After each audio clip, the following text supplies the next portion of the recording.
então nós vamos respeitá-la. Eu gostaria de apresentar essa pessoa incrível que eu conheci em 2010, Neila Rabelo, lá no Colégio Edessa. Tive o privilégio de tê-la como minha coordenadora. Essa mulher me ensinou muito. Essa mulher me valorizou demais. Ela encheu a minha bola. E eu sou apaixonada porque ela é um ser humano incrível. E além de ser um ser humano incrível, é uma profissional maravilhosa. E quando eu pedi para ela falar, na hora ela aceitou, ela consertou lá a agenda dela, porque ela é coordenadora de campo. E o campo dela já está tendo as aulas híbridas, né? Já está acontecendo. E no meio dessa correria, ela falou, Flavinha, eu vou me organizar. Ela está terminando o mestrado. Eu vou me organizar, mas eu vou atender vocês.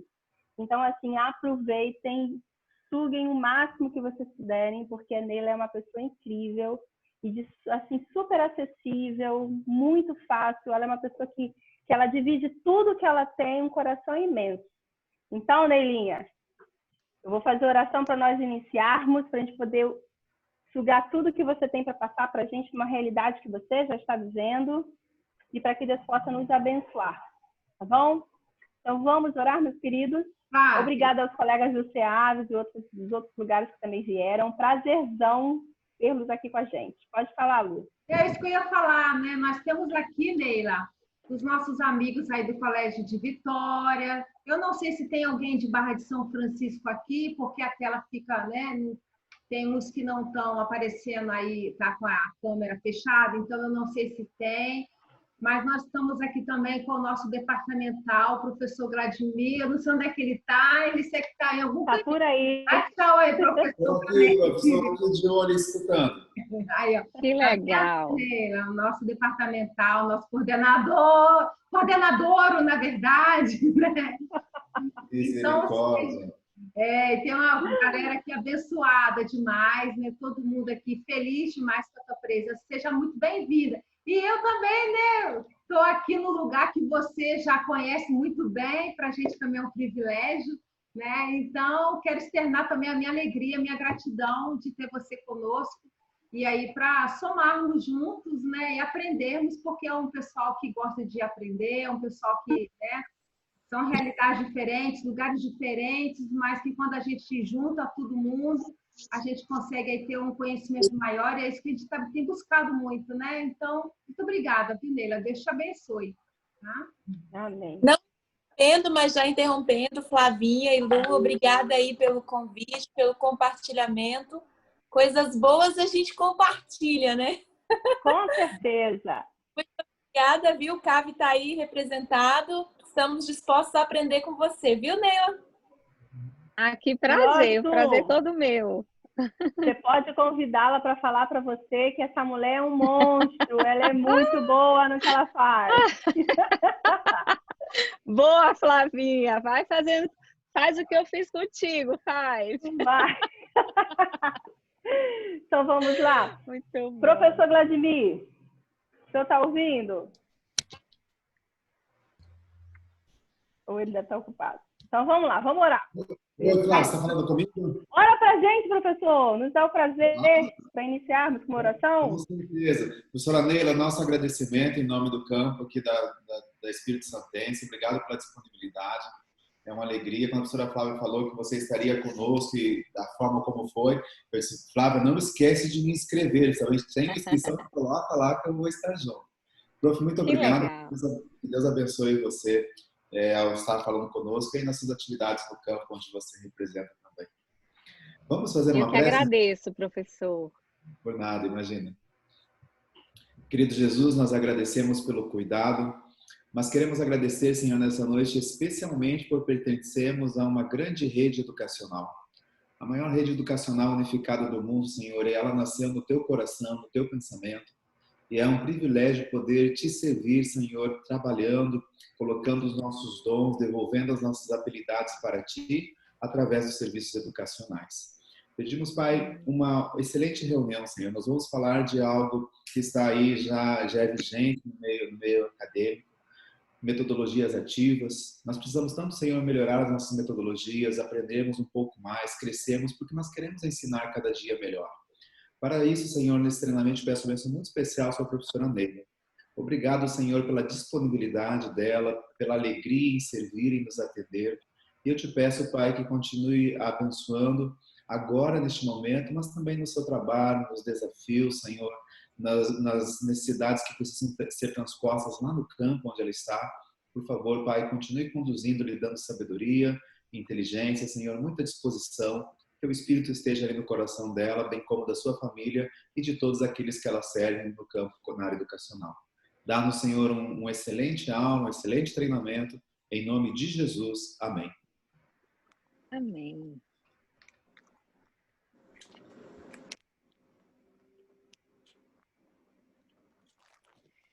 Já posso falar, Flavinha? Eu só estou ouvindo sua boca aí, fazendo assim, ó.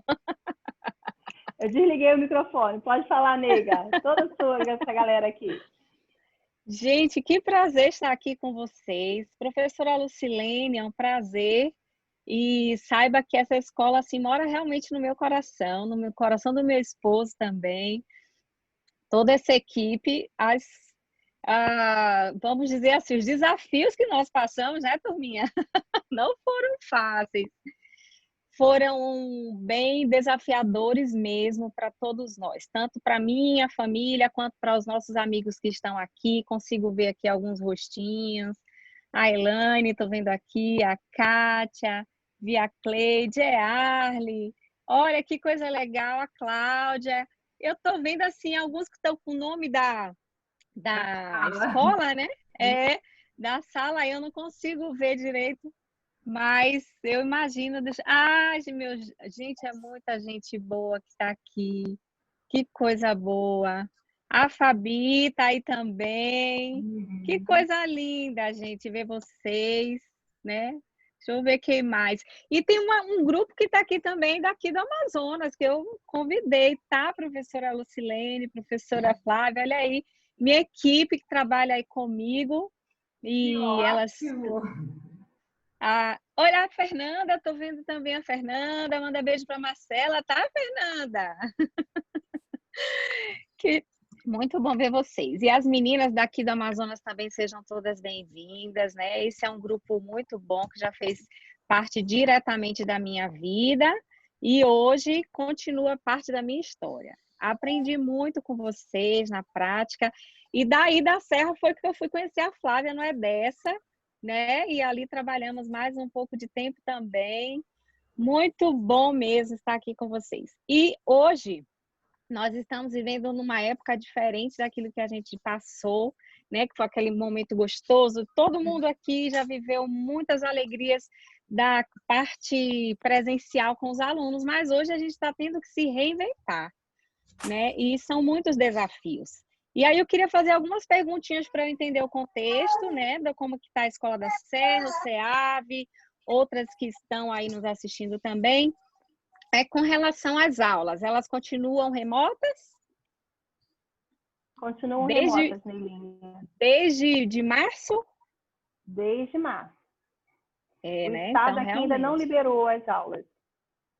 E numa altura dessa, dificilmente, não sei se vai esse ano voltar, não, né? Poucos foram audaciosos e fizeram a retomada, como o Amazonas, por exemplo. Claro que aqui a pandemia foi muito forte, vocês sabem, né? Esteve no Amazonas, esteve no topo. Manaus esteve liderando aí por muito tempo, junto com São Paulo, esse sofrimento. Mas como se chegou numa etapa que a curva começou a descer, né, como eles falam, então se tomou força para entrar por outras áreas, uma vez que os prejuízos já estavam ficando grandes. Então, nesse contexto pandêmico, a gente precisou se reinventar. Muita gente já estava se reinventando e a gente já estudava sobre as metodologias ativas, né? A Universidade Corporativa já promovia esse conhecimento, mas tinha muita resistência, como hoje ainda tem. Hoje ainda tem, mesmo a gente já fazendo o trabalho, a gente ainda tem resistência. Então, qual o objetivo de a gente incluir em nosso trabalho, especialmente agora trabalhando de forma online, para nós aqui de forma híbrida, né, as metodologias ativas? Primeira coisa, quando a gente fala em metodologia ativa, que vem à sua cabeça? Eu queria fazer aqui um brainstorm rapidinho. Liga seu áudio e diz para mim. Falou, metodologias ativas. Diz aí o que é que você pensa. Não precisa ser todo mundo de uma vez, né? Dinâmicas. Dinâmicas, muito bom. O que mais? Já temos uma palavra. Não ouvi. Funcionam. Funcionam. Entendi agora. Muito bom. Legal. Gostei dessa palavra. Funcionam. O que mais? Procedimentos. Procedimentos. Aqui só tem gente intelectual nesse grupo, né? Só gente para frente. Muito bom. Dinâmicas, funcionam, procedimentos, tudo isso a gente encontra em metodologias ativas. Mas algumas outras coisas que são muito específicas desse universo, que muitas vezes a gente não discute muito bem e a gente acha que elas se aplicam mais para EAD, sabe? Só para aquelas pessoas que trabalham online. Eu acho que quando a gente estava estudando, a gente pensava muito isso. E hoje, a gente está exatamente nesse período de aulas online, de EAD. Então, não tem desculpa mais para a gente, né? Não usar essas formas de fazer chegar o conhecimento lá no nosso aluno, que muito importa para nós. Então, esse é o nosso principal objetivo.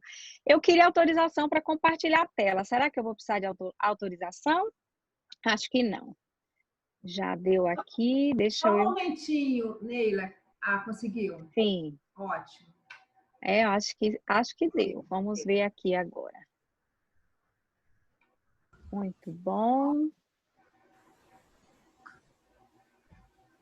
É que fica na frente, né? Eu estou procurando aqui. Aqui.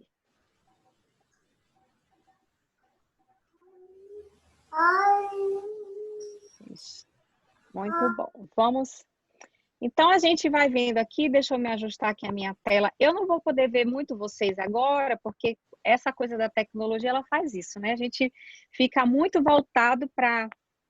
muita gente não cabe na tela e mais a apresentação. Então, quando a gente compartilha a tela, a gente tem esse prejuízo, mas você pode ligar seu áudio a qualquer momento. Aqui não é o objetivo ensinar, mas sim trocar informações, porque eu sei que vocês já são, assim, bem para frente nessa questão, né? Tem alguém que está com o áudio ligado, acho que é a Luciana. Ah, ótimo. Então, vamos... Quando ligar o áudio, pode falar. A gente está aqui para ouvir também, tá bom? Então, vamos tentar agora fazer essa apresentação construindo juntos. Deixa eu ver. Todo mundo está vendo minha tela? Pode ligar o áudio e falar, que eu não estou vendo você. Perfeitamente. Tá.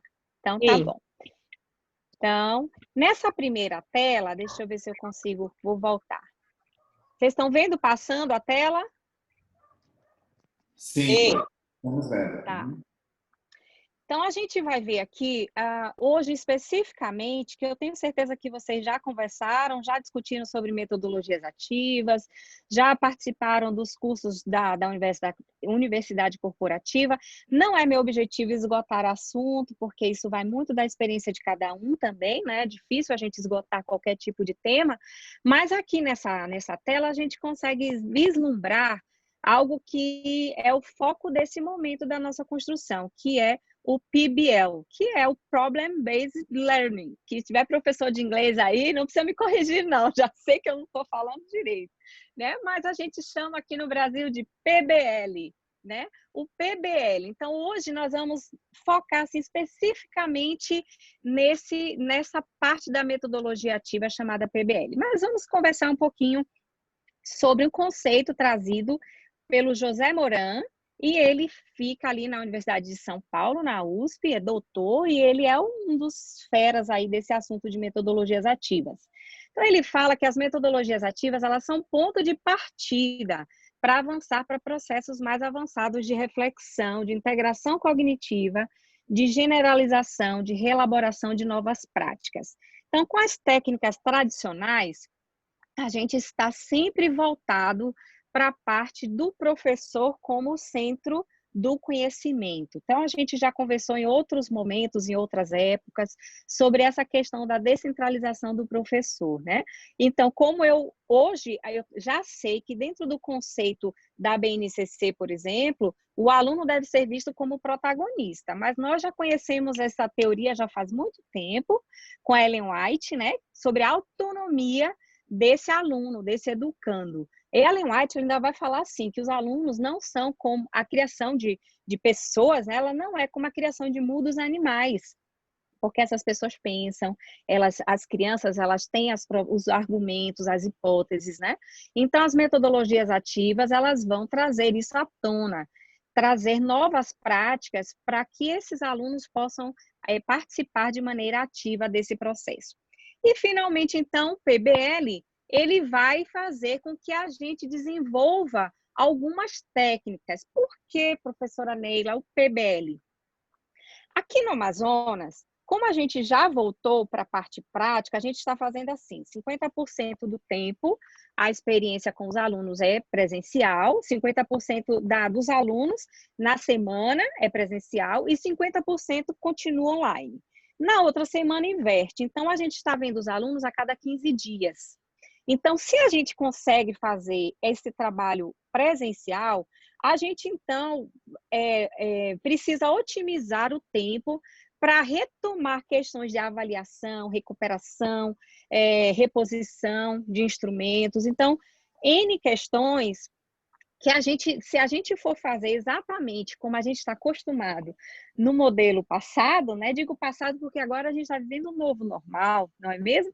E a gente vai precisar repensar a nossa prática, uma vez que a gente agora já experimentou novas metodologias. E a gente já viu que deu certo. Então, olha só que interessante que a gente vai agora começar a fazer. Se a gente está vendo os alunos a cada 15 dias, a gente tem que aproveitar bem esse tempo. Então, não dá para a gente marcar uma semana para avaliação, aí passa um período, a gente marca agora para a segunda chamada, marca outro período, marca de novo para fazer a recuperação.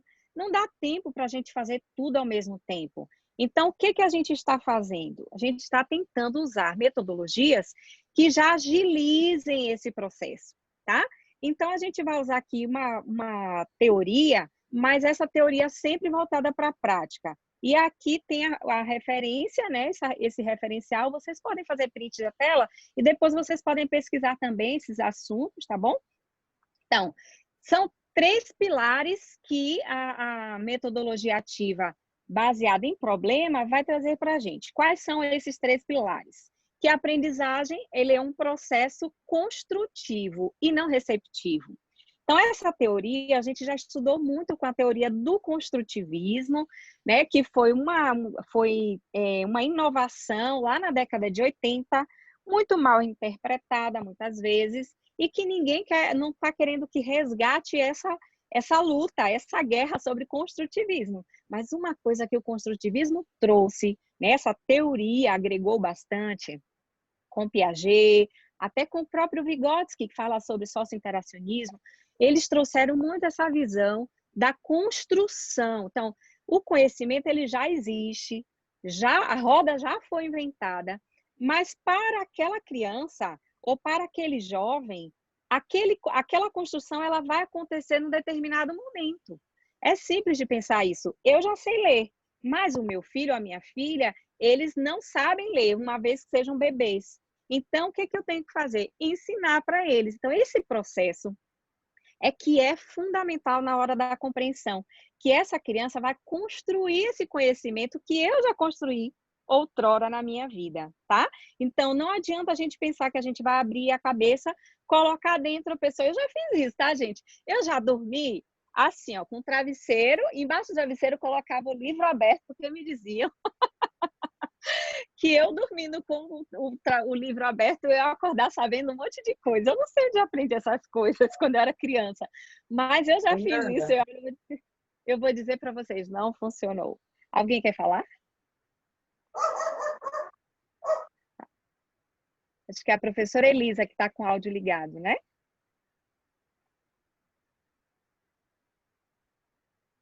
Tá, vamos seguir então. Olha, ligou de novo, eu acho.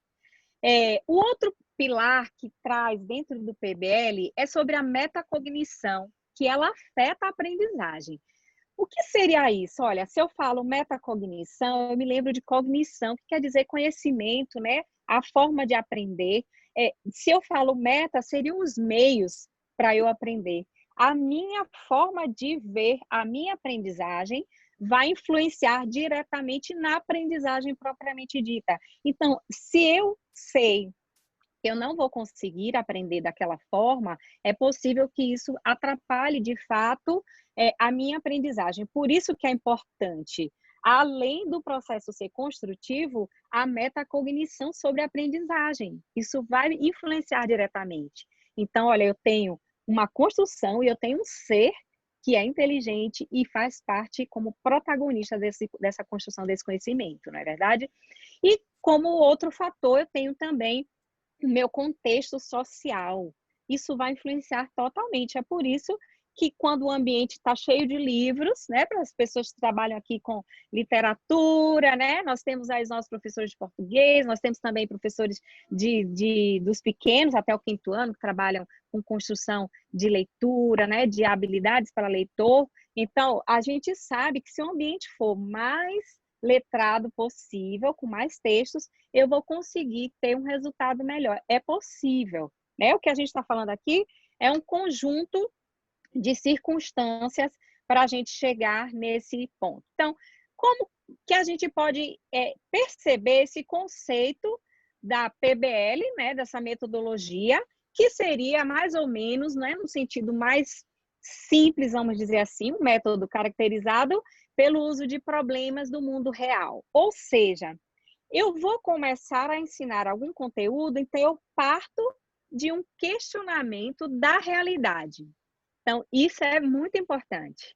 Se eu trago o conteúdo de maneira superficial, com contextos alheios àquele público, é possível que não haja engajamento desse grupo para a compreensão daquele conteúdo. E outra coisa importante é que ele vai ajudar a desenvolver o pensamento crítico. A gente está trabalhando tanto, né, com o teste do pensamento crítico trazido pelo PAEB da Educação Adventista, e a gente sabe que Ellen White fala também sobre o pensamento crítico e as habilidades para solucionar problemas. Essas habilidades podem ser individuais, né?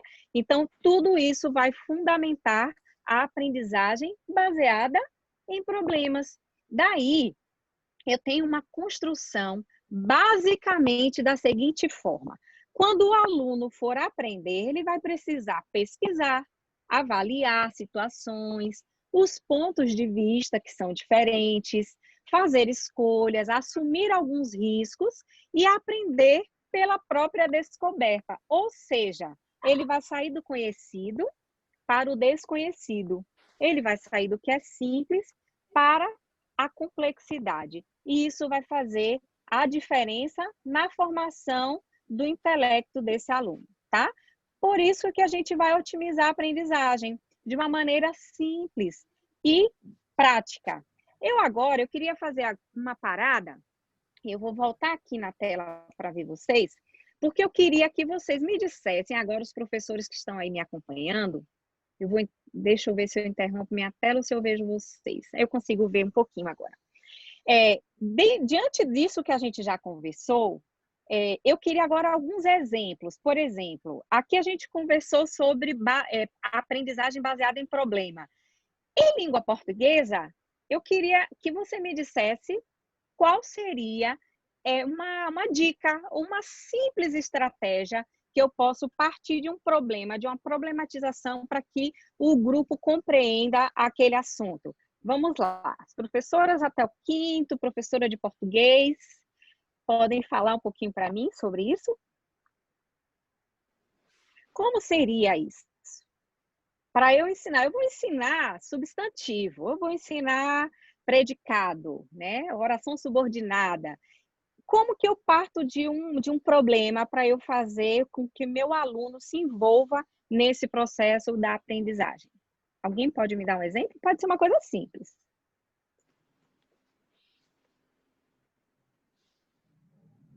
Estou vendo os olhinhos assim, ó, só e as interrogações.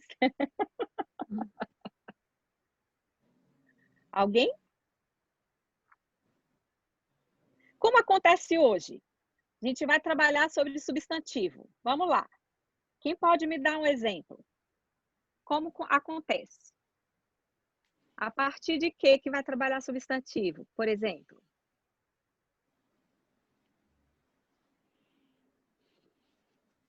Objetos concretos? Pode ser objetos concretos. Boa ideia. Boa ideia.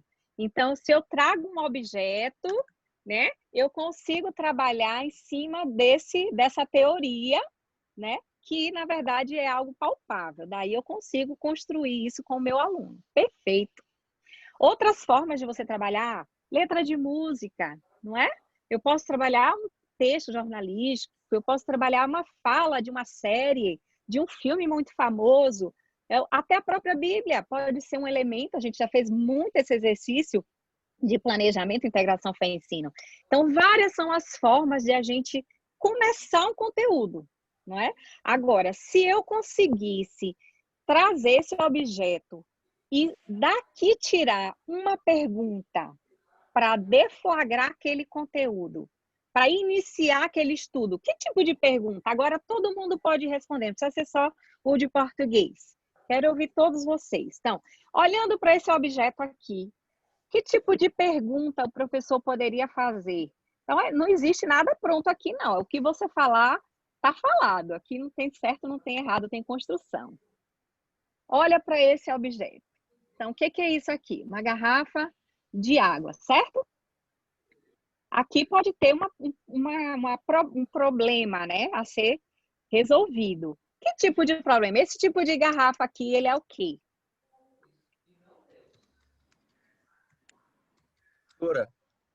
Pode falar, professor. Alumínio. Eu sou professor da disciplina de ciências, né? Ah, que legal. E a gente tem uma grande dificuldade, principalmente quando a gente fala de seres vivos, né? De levar, por exemplo, na escola e tal. E essa semana eu pedi para que os meus alunos pudessem ver algum tipo de filme, como dever de casa, que tivesse o tema relacionado aos seres vivos, como Procurando Nemo, né? Algum tipo de desenho que ele viesse a gostar, mas que tivesse a ver com o tema de seres vivos e que ele pudesse depois trazer para a sala de aula, no caso, né, a sala de aula via Zoom, e a gente iria debater como se fosse uma roda de conversa, né, a questão de como você classifica tal seres vivos, né, que igual, por exemplo, como que você sabe que isso é um peixe? Como que você sabe que isso é um mamífero, né? E aí a gente... São perguntas, não é? Exatamente, esses questionamentos, justamente. E aí eu consegui linkar essa questão da animação e trazer para a sala de aula, né? Acho que é uma contribuição. Exatamente. Muito bom, professor. Muito bom. Gostei de ver. As perguntas, né, dizem que não são as respostas que movem o mundo, mas as perguntas, né? E agora, dessa garrafa aqui, alguém falou alumínio. Pode ser alumínio, pode ser inox, né? Pode ser, porque são hipóteses. Muito bom. O que mais? Que tipo de pergunta poderia gerar a partir dessa garrafa, linkando com o conhecimento que a gente quer trabalhar? Vamos supor, substantivo. O que essa garrafa traz? Dentro dela vem o quê? Dá para trabalhar a cor, o tamanho, o diâmetro, aí entra a matemática, what color is this, qual a cor dela, e aí vai. Legal, muito bom, top. E assim a gente tem várias abordagens. Agora, quando eu olho para essa garrafa, eu também posso fazer uma pergunta complexa. Vocês querem ver? E eu tenho certeza que vocês talvez até saibam a resposta, mas talvez nem vocês saibam.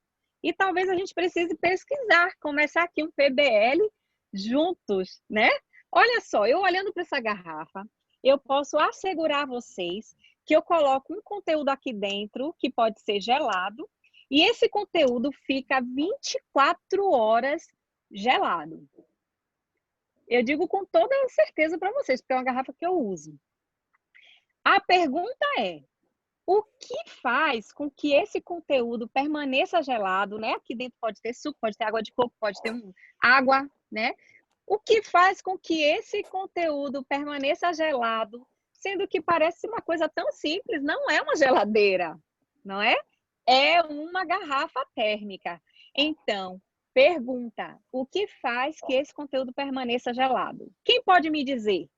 Vamos às hipóteses. Alguém pode me dizer por que essa garrafa, o conteúdo permanece gelado por pelo menos 24 horas? Vamos ouvi-los. As camadas de materiais presentes, né, não tem só alumínio, né? Existem materiais isolantes, né, que isolam essa temperatura na parte interna da garrafa. Olha, perfeito. O professor já foi para uma área que ele domina. Inclusive, um desses componentes, como ele falou, que são isolantes, ele é espelhado. Já observaram?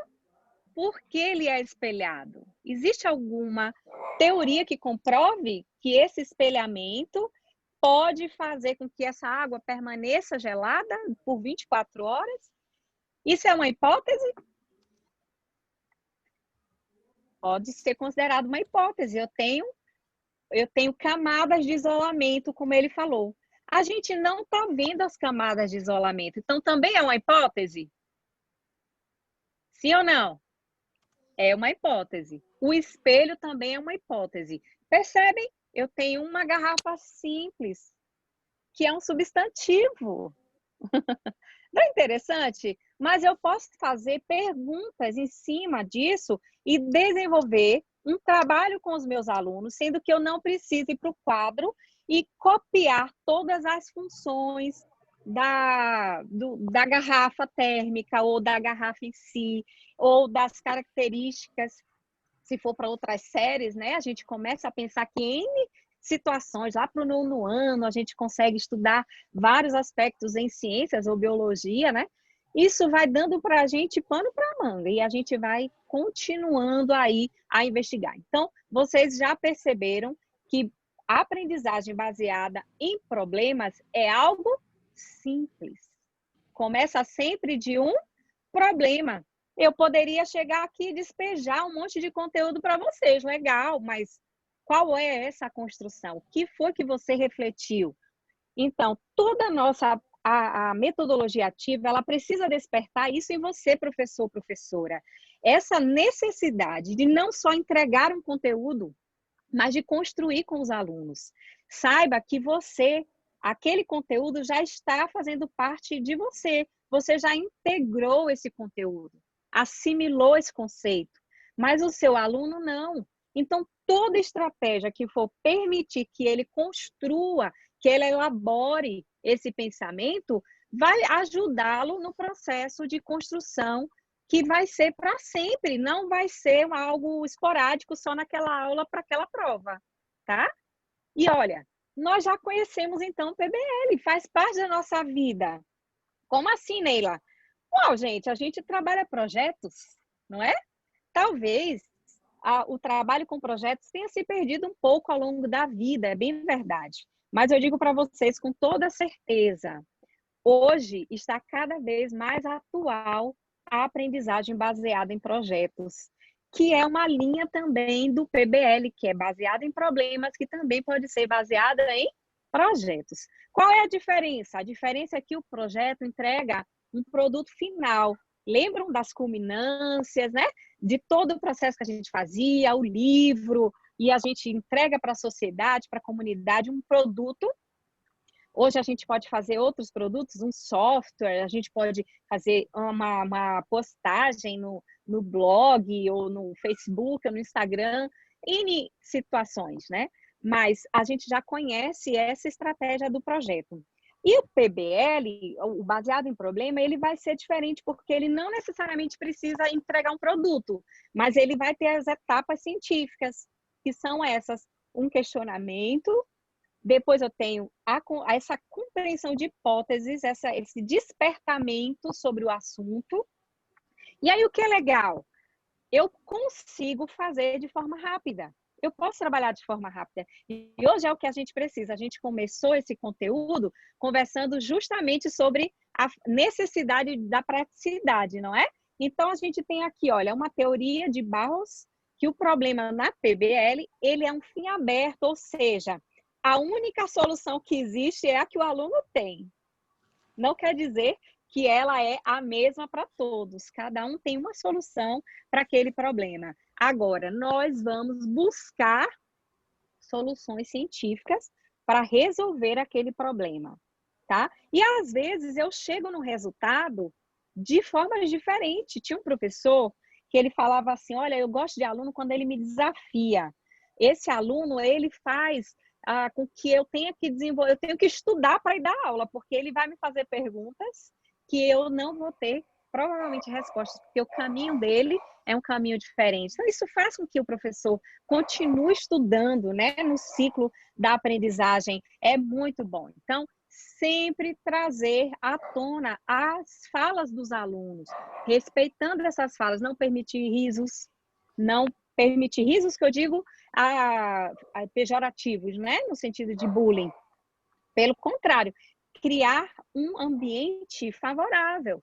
Aqui todo mundo pode falar e ninguém vai zoar, ninguém pode até brincar no contexto informal, não é? Mas nunca desrespeitar o colega nesse sentido, tá? Então, PBL promove a integração dos conceitos e das habilidades que são necessárias para quê? Para essa solução. É isso que vai gerar uma aprendizagem bem mais autônoma, às vezes de forma individual, às vezes de forma em equipe, que a gente também tem a aprendizagem baseada em times. Muito interessante também, que aí vocês podem depois pesquisar. Meu papel aqui é fazer um despertamento de ideias com vocês, tá bom? Então, na prática, como que a gente pode desenvolver esse trabalho? Bom, a gente já viu aqui um exemplo, apresenta um problema, mas eu vou dar um exemplo mais, vou dizer assim, amplo para um professor trabalhar, tá? Peguei um objeto e dele eu já criei um conteúdo perfeito para quem deu a dica aí dos objetos, né? E funciona, como a outra colega também falou, funcionam.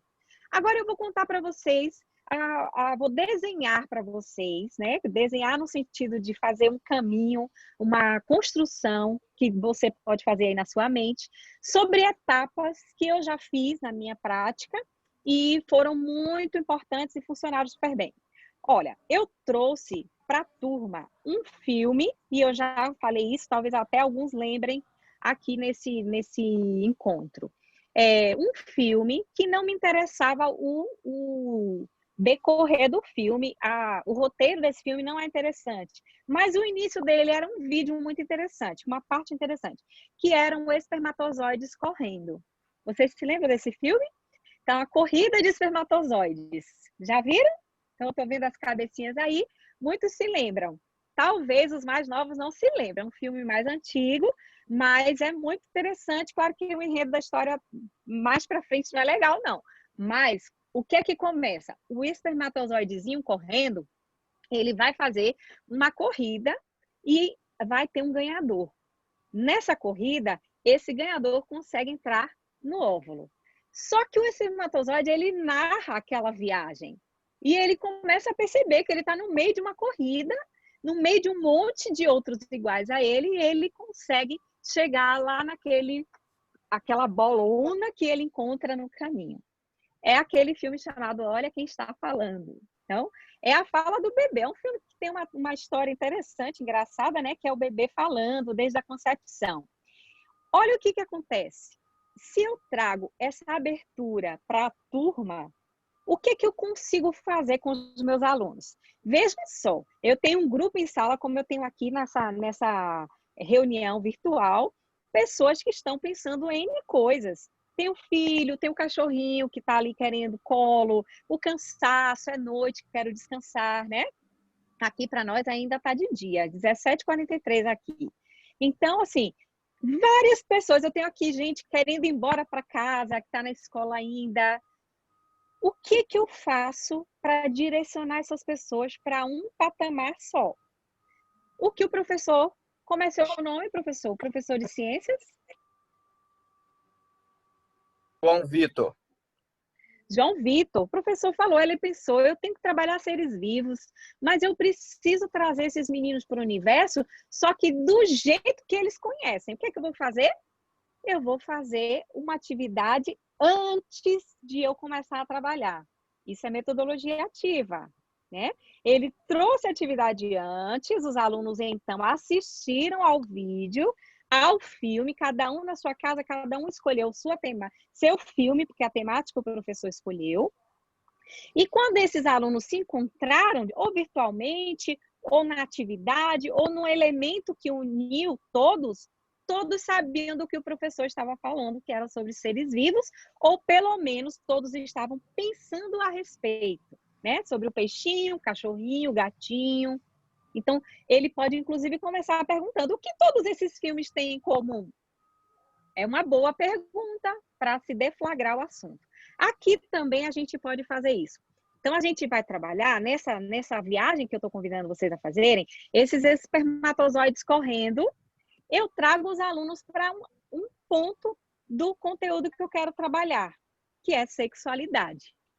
Então, de repente, se eu começasse conversando com os meninos e dissessem assim, o que vocês acham sobre a sexualidade? Alguns iam se horrorizar, colocar o livro na cara, morrendo de vergonha, outros iam chegar em casa falando, né, que não foi legal. Mas se eu trouxe imagens de um vídeo que é interessante, que foi oportuno, eles vão entrar no clima daquele assunto. Ok, perfeito, primeiro passo a gente fez. Só que ficou solto, porque todo mundo assistiu, mas ninguém sabe o que é que está se querendo tratar de fato com aquele conteúdo, ok? O professor também não sabe o que é que aqueles alunos pensam a respeito daquele conteúdo. Então, o que é que aquele professor faz? Distribui papéis e diz para os alunos, a partir daquele vídeo, para que eles escrevam o que eles já sabem sobre aquele assunto, ou que eles perguntem sobre aquele assunto. Então, ele pode usar várias estratégias. Vamos usar a estratégia da pergunta. Então, eles podem escrever lá dúvidas, né? O que é aquela cobrinha lá correndo? Outros podem dizer, como o bebê nasce? Outros podem dizer, como foi que a barriga foi crescendo? Doeu? Então, assim, várias perguntas podem vir nesses papéis. O que a professora vai fazer, ou o professor, vai categorizar as perguntas em outro momento, ou ela pode fazer na sequência da aula. O professor, ele escreve as perguntas no quadro e ele vai percebendo que elas são semelhantes. Então, ele forma grupos. Então, olha, algumas perguntas elas já podem ser solucionadas ali mesmo, né? Então, vem da cegonha? Aí, se todo mundo disser não vem da cegonha. Então, um conteúdo já que foi aprendido.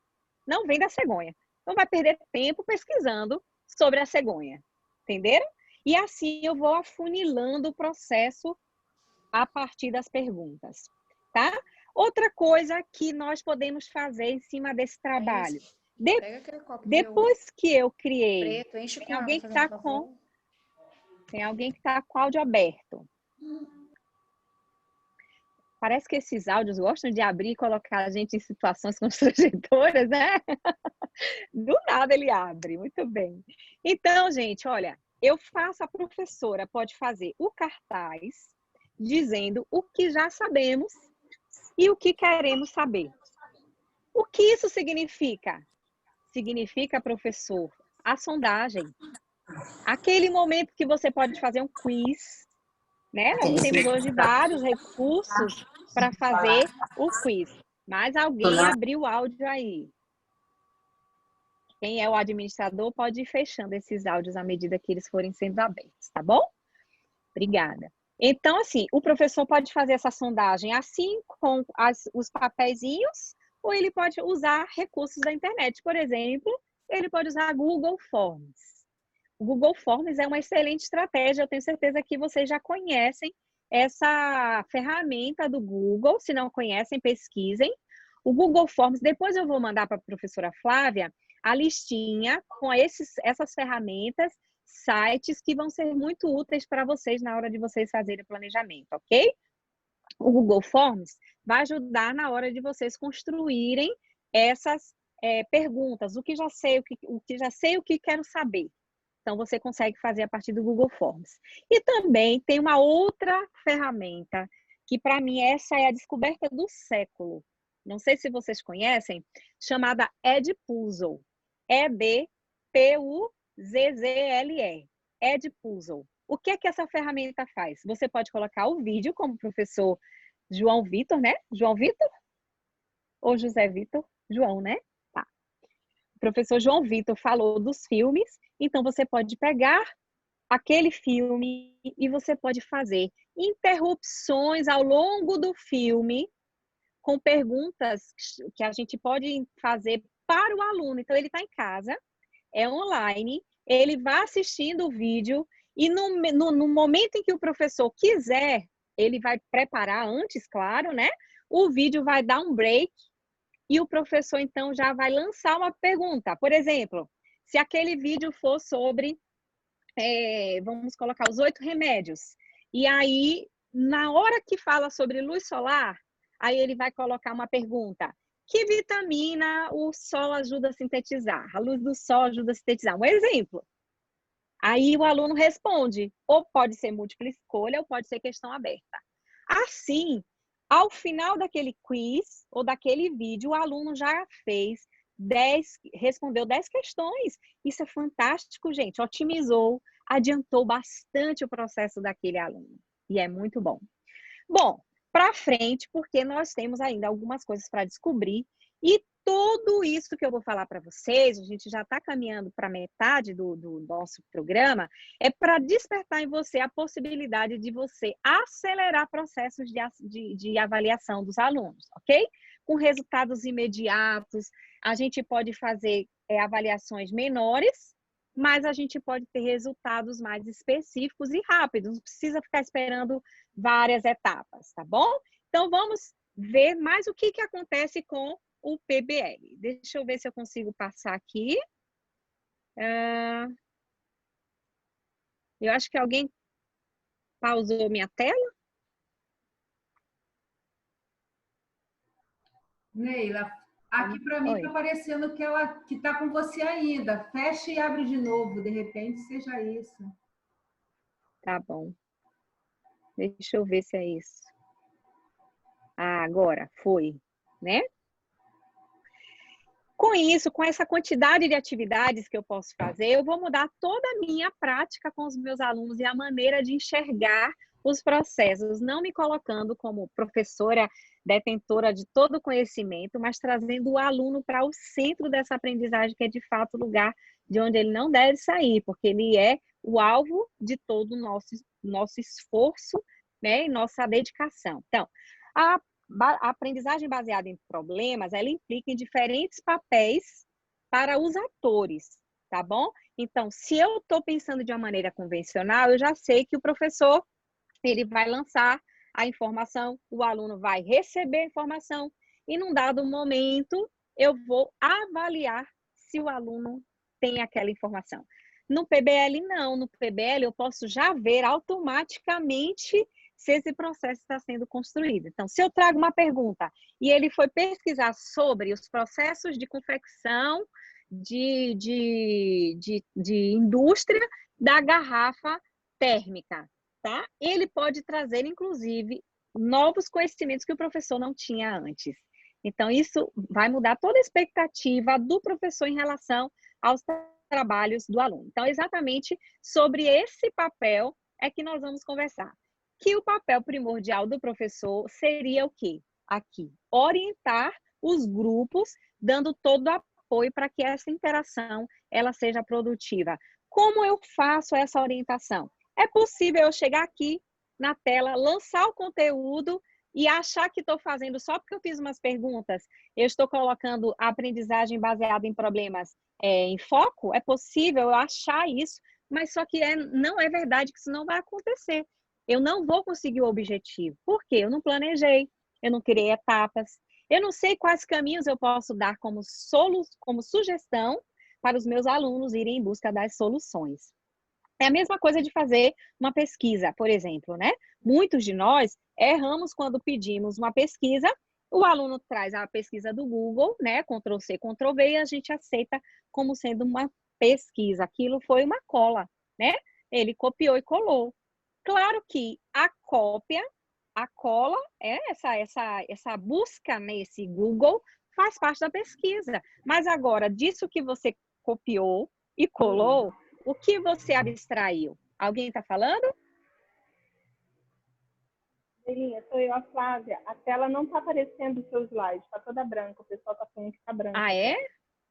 Então, vou interromper. É. Tá bom. E vou compartilhar de novo.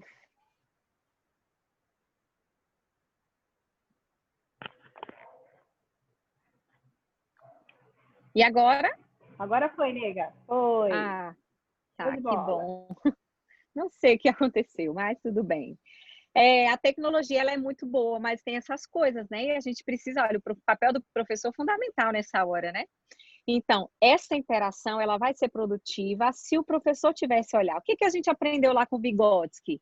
Sobre a zona de desenvolvimento proximal. Ele disse que se um aluno que sabe um pouco e o outro que não sabe, mas ele tem um potencial de aprendizado, eles juntos podem avançar. Agora, se eu tenho um aluno que sabe muito e o outro que não sabe nada, e eu coloco esses dois juntos, a tendência desse que saber muito continuar avançando e o que não sabe nada continuar não aprendendo nada é grande, porque eu preciso fazer uma proximidade de conhecimento. Isso eu uso na metodologia ativa também. Eu vou fazer um grupo, mas eu não vou fazer qualquer grupo. Eu vou distribuir tarefas, mas eu não posso distribuir aleatoriamente. Se o meu aluno não sabe mexer com ferramentas de internet, por exemplo, não posso pedir que ele acesse a sites, etc. Ou eu ensino, ou eu coloco ele com alguém que saiba, mas que saiba de uma forma que vai ajudá-lo. Entenderam? Então, isso é muito importante nesse processo da solução de problemas. É o professor, ele não só, eu não gosto que coloque só como um facilitador, eu acho isso mais para adulto, né? O professor ele é um facilitador, ele é um mediador, mais para adulto, mas para os nossos alunos do ensino fundamental, da educação infantil, educação do ensino médio, todos da educação básica, o professor ele tem um papel sim de aquele que ensina. A gente sabe disso. Nós passamos conceitos importantes. A gente não vai perder isso. A gente está agrupando, a gente está agregando novas metodologias, mas nunca perder as que já funcionam muito bem. A gente vai saber, como professor sábio que somos, usar a metodologia certa na hora certa, tá ok? Então, a gente vai agora, deixa eu ir para o próximo. Para mim, travou, não sei para vocês. Deixa eu ver aqui.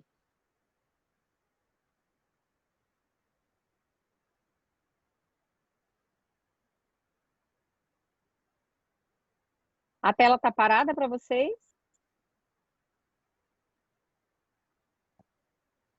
Tá, Neila. Agora foi. Não, foi. Foi, agora, né? Então, pronto. Foi. Ok. Agora, vamos conversar um pouquinho sobre o papel desse aluno.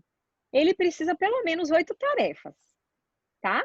É importante que o aluno, nós tenhamos a consciência de que o aluno tem papel fundamental nesse processo. O professor é um grande orientador, é quem vai organizar as estratégias para aprendizagem, e o aluno vai precisar fazer o quê? Número 1, explorar o problema, levantar hipóteses, identificar e elaborar as questões de investigação.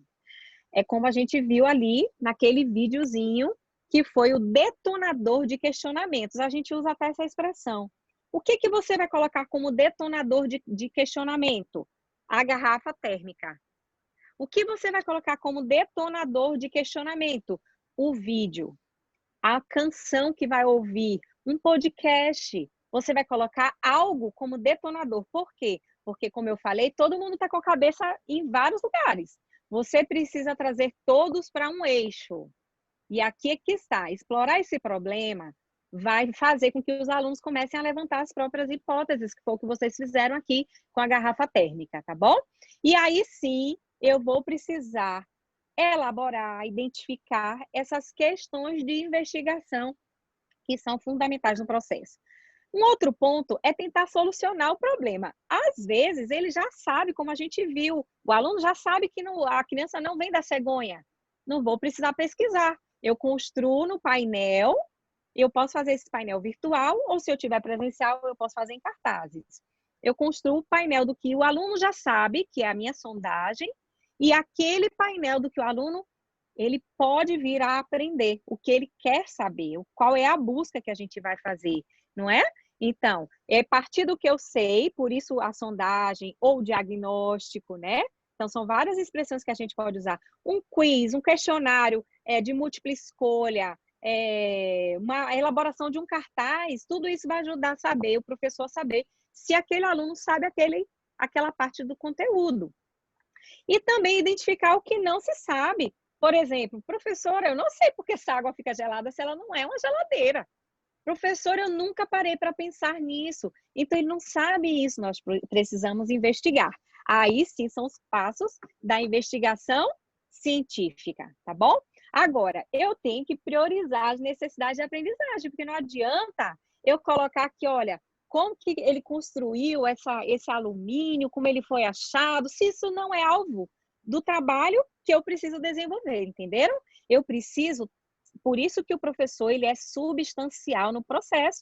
O aluno sozinho, se você deixar ele lá solto no mundo, ele não vai aprender, ele vai precisar de um meio, vai precisar de um professor, como a gente viu lá, as características da aprendizagem baseada em problemas. Então, o professor vai direcionar o que é importante. Importante saber os estados físicos da água? Sim, então vamos estudar sobre isso. Importante aprender sobre o substantivo e classificá-lo como concreto, abstrato? Sim, é isso que eu quero focar, tá bom?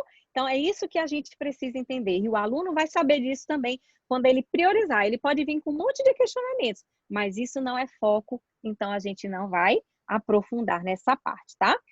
Planejar, delegar responsabilidades para o estudo autônomo de equipe. Hoje isso precisa ser ensinado, né? Então é importante que os nossos professores façam isso com os alunos. Participem de um grupo, participem desse grupo de WhatsApp que foi formado de equipe. Se for na aula de Zoom, nós podemos abrir salas, não é? Acho que vocês já sabem sobre isso. Abrir salas no Zoom. Então, esses dias, o próprio mestrado, eu fiz uma disciplina que a professora, ela abriu salas, nós entramos em grupo para cada sala, e a professora, ela passeava nos grupos do Zoom. Aí, ela controla se estão vendo o que não deve, se estão ausentes, ela controla tudo, muito legal, tá? E a gente consegue fazer isso com o Zoom.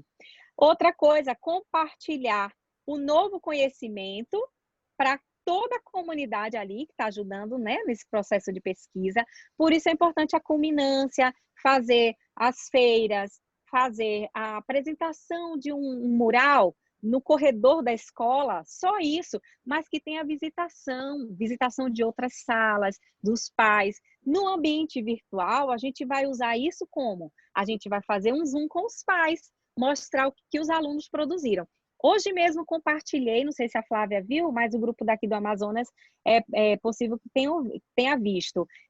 Várias ideias que os alunos fizeram sobre construção. Do Quebrando Silêncio, por exemplo, eles desenharam, eles fizeram artes, né, com recursos da informática mesmo, com ferramentas, com softwares, e eles fizeram sobre o tema do Quebrando Silêncio. Eu compartilhei hoje essa que foi uma propositura da aula de língua portuguesa. Então, a professora trouxe isso para dentro da aula dela no gênero textual. E foi muito interessante o resultado. Então, eu tenho que compartilhar. Então, não tem aluno para ver no corredor da escola, eu vou para a internet, eu vou para o Zoom, eu convido esses pais, eu coloco no mural lá no Facebook, eu coloco também no Instagram, eu faço stories sobre isso. Gente, o que não falta é estratégia para a gente divulgar o que os nossos alunos fizeram, que é a aprendizagem deles, não é? Então, compartilhar esses vídeos faz toda a diferença para o trabalho, tá bom? Agora, eu vou aplicar esse conhecimento como? Aqui entra o empreendimento. Por exemplo, o aluno fez um cartaz de apelo contra a violência, de todas as formas. Esse cartaz precisa ser aplicado como? Num ambiente social, numa roda, né, numa discussão, de repente o professor pode promover isso e o aluno aplica aquilo, como num debate. O debate é excelente estratégia, tá? E vocês podem usar e abusar dessa forma de trabalho, porque o debate a gente usou muito. Eu, na minha infância, participei muito de debate, mas isso ficou perdido. Os professores começaram a ter pressa porque eram cobrados e os coordenadores cobravam, e nessa chuva de demandas, a gente acabou perdendo esses momentos de construção. Então, o debate faz com que o aluno reflita sobre o que ele vai falar, defenda uma linha, né? Então, isso vai ser muito útil desde os pequenininhos, tá, gente? Desde o ensino dos pequenininhos da educação infantil, ensino fundamental de primeiro ao quinto ano, tudo isso vai fazer toda a diferença. E, claro, para os maiores nem se fala, né? Então, como o professor vai avaliar isso? Olha, vocês viram quantas etapas? O professor agora tem a ferramenta na mão. Ele tem estratégias, ele tem a forma de trabalhar a partir de um questionamento, o conteúdo de substantivo que ele sempre trabalha. Ele pode pensar assim, puxa, mas é tão fácil, eu pego meu livro, a gente abre aí na página 50, vamos aqui ler, vamos fazer a tarefa, conteúdo dado. Na verdade, você entregou um conteúdo. Gente, é a mesma coisa de você entregar o quê? Um livro fechado. Entrega um livro na mão do aluno. O que ele vai fazer com isso? Olha, você não está preocupado, porque você fez a sua parte. Mas não é assim que funciona. Nós somos professores que temos o conhecimento de que esse aluno precisa ter a sua imagem do Criador restaurada nele. Nós entendemos a avaliação como um processo de redenção. Então, a gente não pode se contentar em apenas entregar. A gente tem que se contentar com algo que é muito além, é a construção do eu. Eu, como cidadão, eu me constituo, eu integro os conhecimentos que eu trouxe do meu professor, os conhecimentos que eu trouxe da internet, quando eu classifico, seleciono, do livro, da minha pesquisa, dos vídeos que eu assisti, dos meus colegas, né?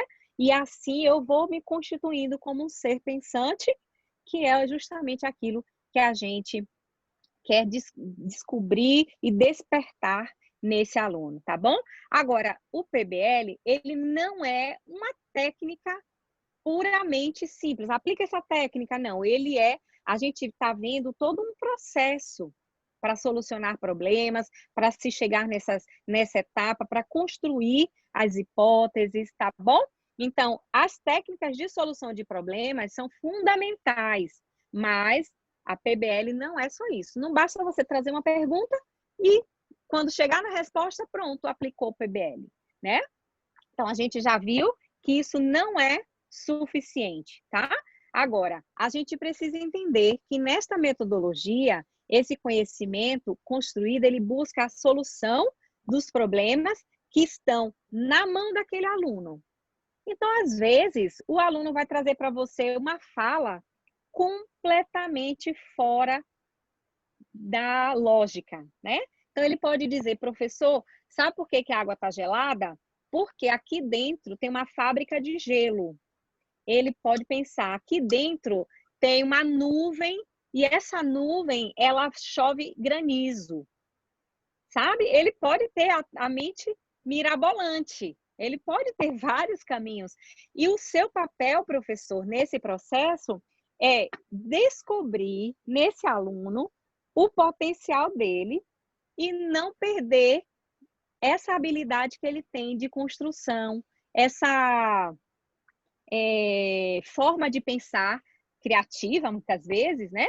Mas nunca desmerecê-la, sempre valorizá-la. Então, é essa a ideia de se trabalhar com PBL. Quando você começar a mexer com Edpuzzle, que é aquela ferramenta que faz vídeo com questionários ao longo do vídeo, você vai ver que você percebeu que as coisas podem ficar muito mais ágeis, né? A professora vai estar trabalhando, vamos voltar para o substantivo. E aí, na letra da música, é um vídeo vamos colocar os alunos do 9º ano, e o vídeo é uma letra de música em inglês, né? Aí ela vai colocar lá dentro daquela fala, né, da tradução, etc., ela pode colocar nessa construção onde que está o substantivo, onde você viu nessa fala, nessa estrofe. Ela pode fazer perguntas, ou ele, né, pontuais. E no final das contas, esse professor e essa professora terão resultados imediatos, que é o que a gente quer despertar, né, no nosso grupo de professores, essa visão do PBL. Olha, vou dizer para vocês, quem já trabalhou com projetos, é uma aba do trabalho com projetos. E aqui muitos já trabalharam com projetos comigo, e eu queria mostrar um pouquinho para vocês de alguns resultados, né, desse trabalho. Eu vou parar de compartilhar minha tela. E eu queria mostrar, por exemplo, olha, de cabeça para baixo agora. Esse é um portfólio. Esse portfólio, ele traz aqui dentro, não é aquele portfólio que a gente faz na escola que junta todas as atividades. Só um minuto, gente. Só um...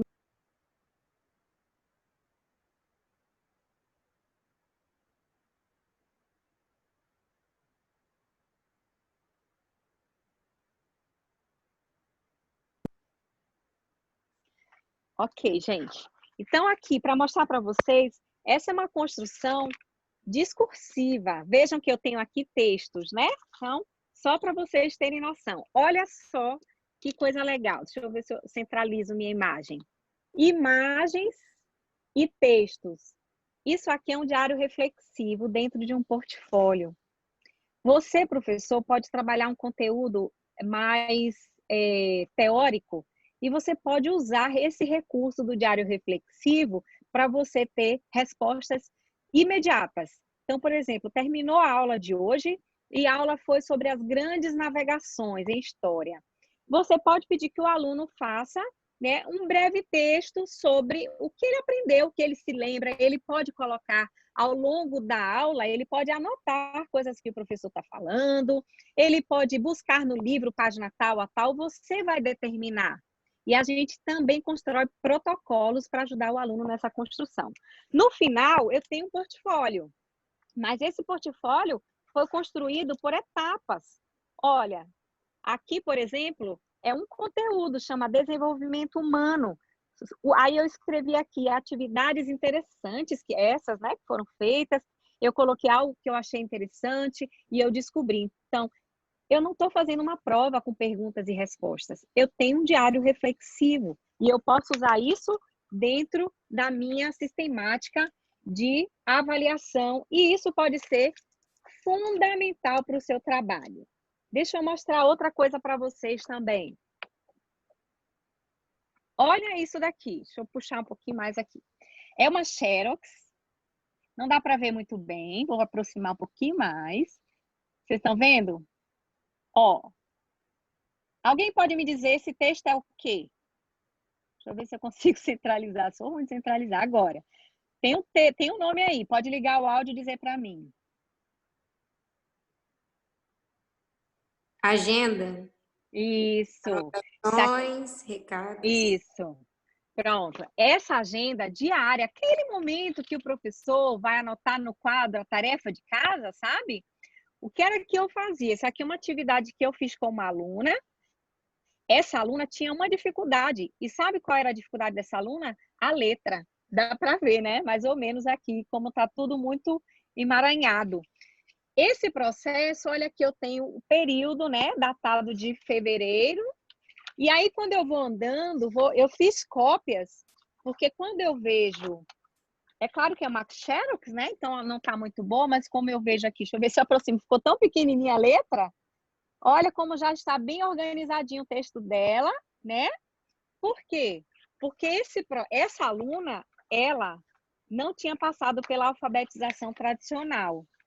E ela chegou para mim com 8 anos de idade, sabia ler e escrever, mas nunca tinha ido na escola. E ela foi alfabetizada em casa. Então, ela escrevia de qualquer jeito, com a letra grande, não tinha limites. eu fui trabalhando com essa criança na agenda, diariamente, na agenda, eu pedia que ela reescrevesse algumas partes, e cada dia eu dava palavras de incentivo que fazem total diferença.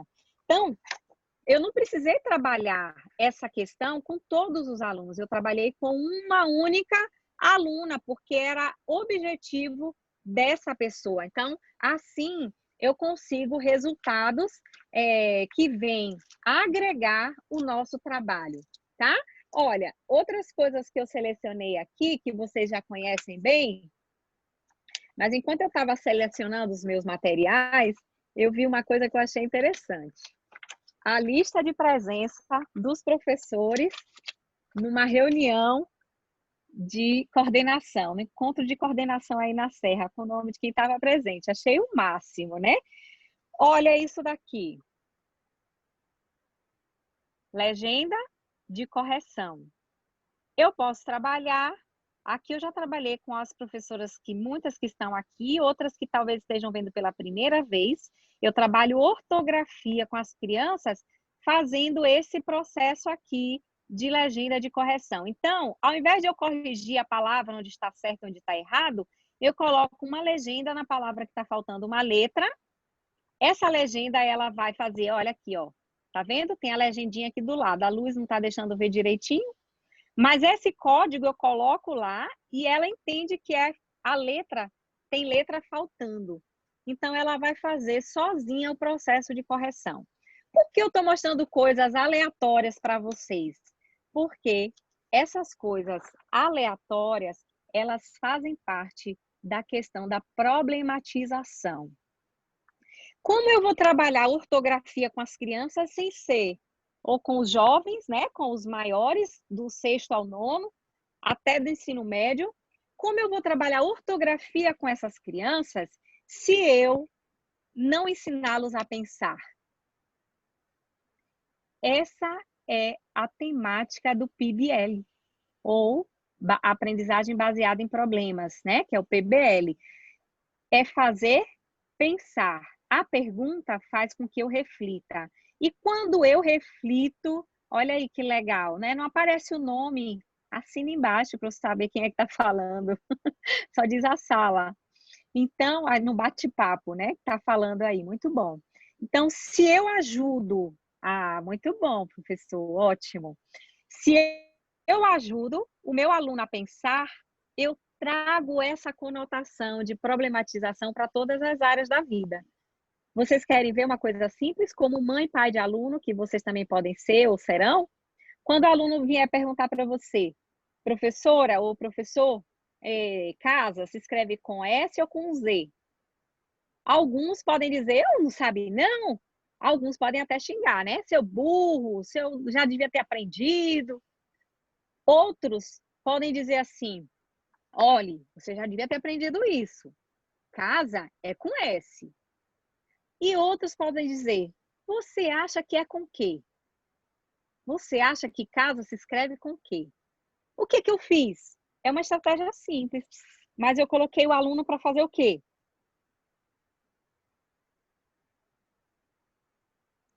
Pensar. Quem pode dizer? Exatamente, Pensar. Fernanda. Foi a Fernanda, né, que falou? Colocou ele para Eu refletir, pensando. né?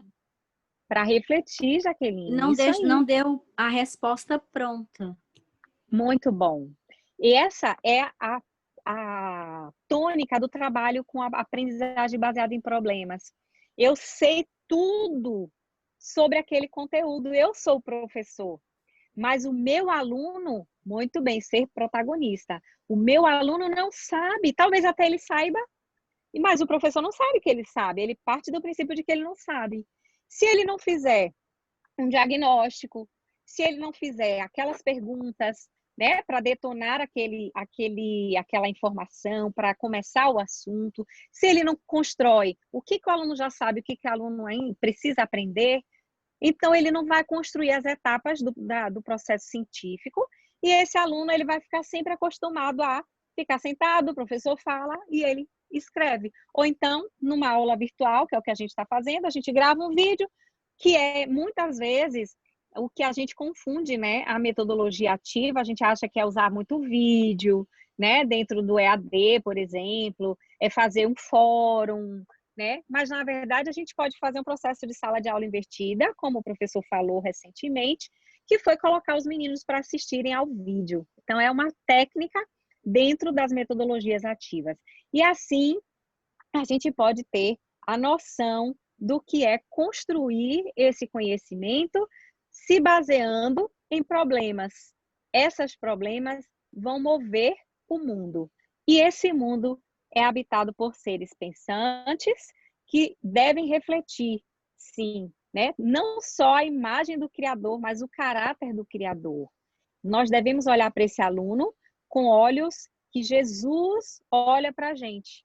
Olhos de amor, olhos não de ser um carrasco, né? Como a gente vê aquele livro que diz que prova, né, não é para ser visto como um acerto de contas, mas é um momento privilegiado de estudo. É isso que a gente está construindo a partir de agora. Nova visão que a gente viu que dá certo, porque a gente já sabia dessas estratégias, mas a gente usava pouco. E agora, quando a gente coloca em prática, a gente vai vendo que isso vai dar certo.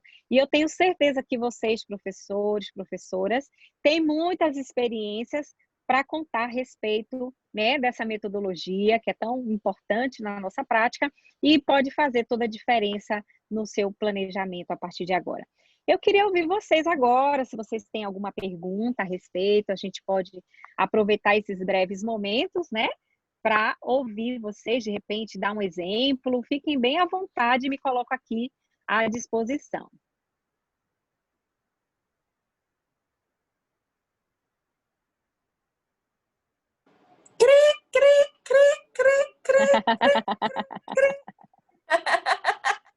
É assim Bora, mesmo, é que tá todo mundo brigando, todo mundo brigando. Bora, povo, fala, povo. Vocês fazem show, vocês dão show. Ei, Neila, o que eu acho de extraordinário nessas metodologias, na metodologia ativa, é que nos obriga a fazer uma construção significativa, entendeu? Interdisciplinar. Quando você deu o exemplozinho da garrafa, ali você trabalhou em disciplinaridade. Posso trabalhar matemática, ciência, história, geografia, posso trabalhar tudo. Então, eu começo a fazer com que o meu aluno, e eu acho fantástico porque, assim, como você falou no início, a gente não vai mais ter tempo de semana de prova, semana de recuperação, isso é utópico. Isso é utópico. Quando a gente faz uso dessas metodologias, no decorrer do processo, ao longo do processo, quando eu fechar o bimestre, eu vou ter conteúdo, assim, digamos assim, nota de sobra, para poder avaliar ricamente o meu aluno por inteiro.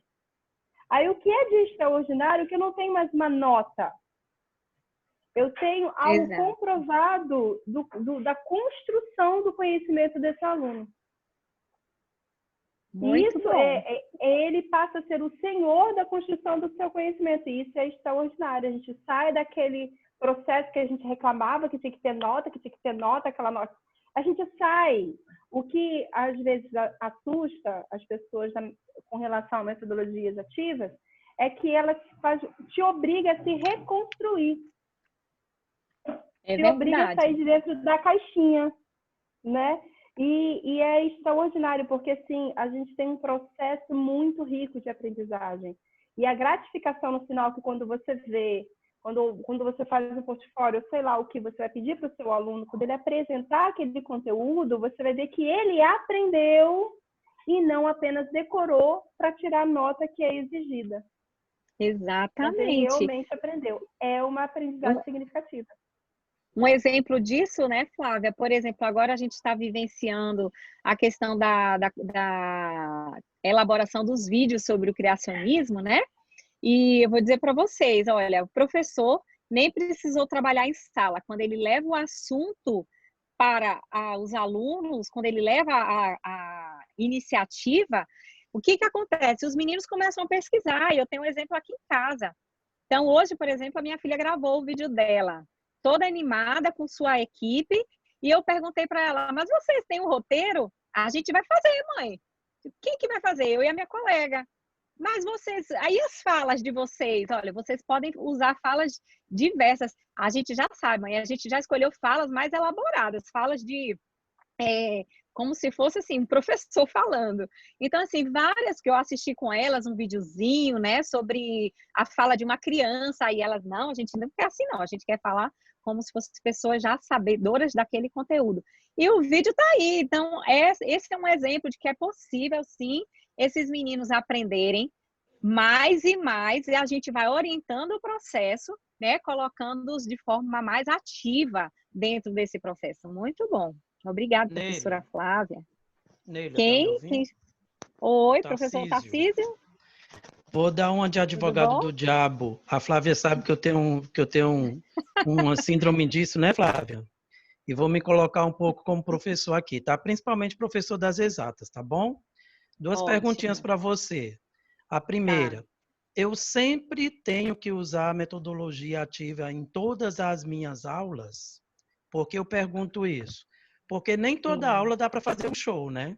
Tem aula que não dá para ser uma aula com show, uma aula lúdica, uma aula toda de... E a metodologia ativa, será que toda aula eu tenho que usá-la? Segunda pergunta. Se sim, como é que fica os coitados da exata, hein? Que tem que ter cálculo ali à torta e à direita, e às vezes não dá muito para você fazer uma ludicidade num negócio de física, porque o trem é brabo, tem aquela fórmula, e enfim. Você pode me eu ajudar amei essas a perguntas, construir os dois pensamentos aí? Obrigado. De nada. Olha, e conversando sobre isso, quando eu trabalhava na Serra, eu fazia o planejamento e toda segunda-feira era dia de eu avaliar as agendas pedagógicas. E eu me lembro muito bem da agenda do professor Early. Muito bem, eu sou apaixonada pela agenda dele. Early, por favor, tire foto da sua agenda se você ainda tiver, mande para mim. Por quê? Porque uma coisa que ele pegou na época, quando a gente conversava bastante, ele pegou e eu uso isso como exemplo, tá, Arlen? Se você não permitir, eu não sei se acho que ele tá aí, né? Porque a gente tem 3 telas, eu não consigo enxergar todos. Mas uma coisa que o Arlen pegou é a questão da criatividade. E eu sempre falava que tinha que começar despertando o interesse do aluno a partir de algum elemento, né? Aqui eu usei a garrafa, né? Mas essa linha é a mesma. E eu já usava isso há 10 anos atrás na Serra, né? Então, 2008, há 10 anos atrás? Nossa, já tem mais, né, gente? Nossa, já tem mais. Então tá, mais de 10 anos a gente já fazia assim. E o Early, eu me lembro que a agenda dele sempre trazia um elemento criativo. E eu ficava encantada. Eu dizia, gente, é isso, todo mundo tem que aprender isso. E a gente tinha uma estratégia boa, toda sexta-feira nas reuniões, eu não sei se isso continua, mas toda sexta-feira nas reuniões pedagógicas, né, que a gente fazia, a reunião de coordenação, eu convidava um professor para passar alguma estratégia muito boa que eu percebia na agenda dele, né? Então, eles já fizeram essa dinâmica de apresentar, só que eles só tinham 5 minutos. Não esqueça isso. E eu me lembro que o Arlen passou essa estratégia. Uma das coisas que ele falou é que ele, na hora de planejar, então, o Arlen está aí, ele pode... Cadê o Arlen? Dá um oi aí, Arlen, por favor, que você está aí e eu quero que você interaja aqui comigo agora. Liga seu áudio.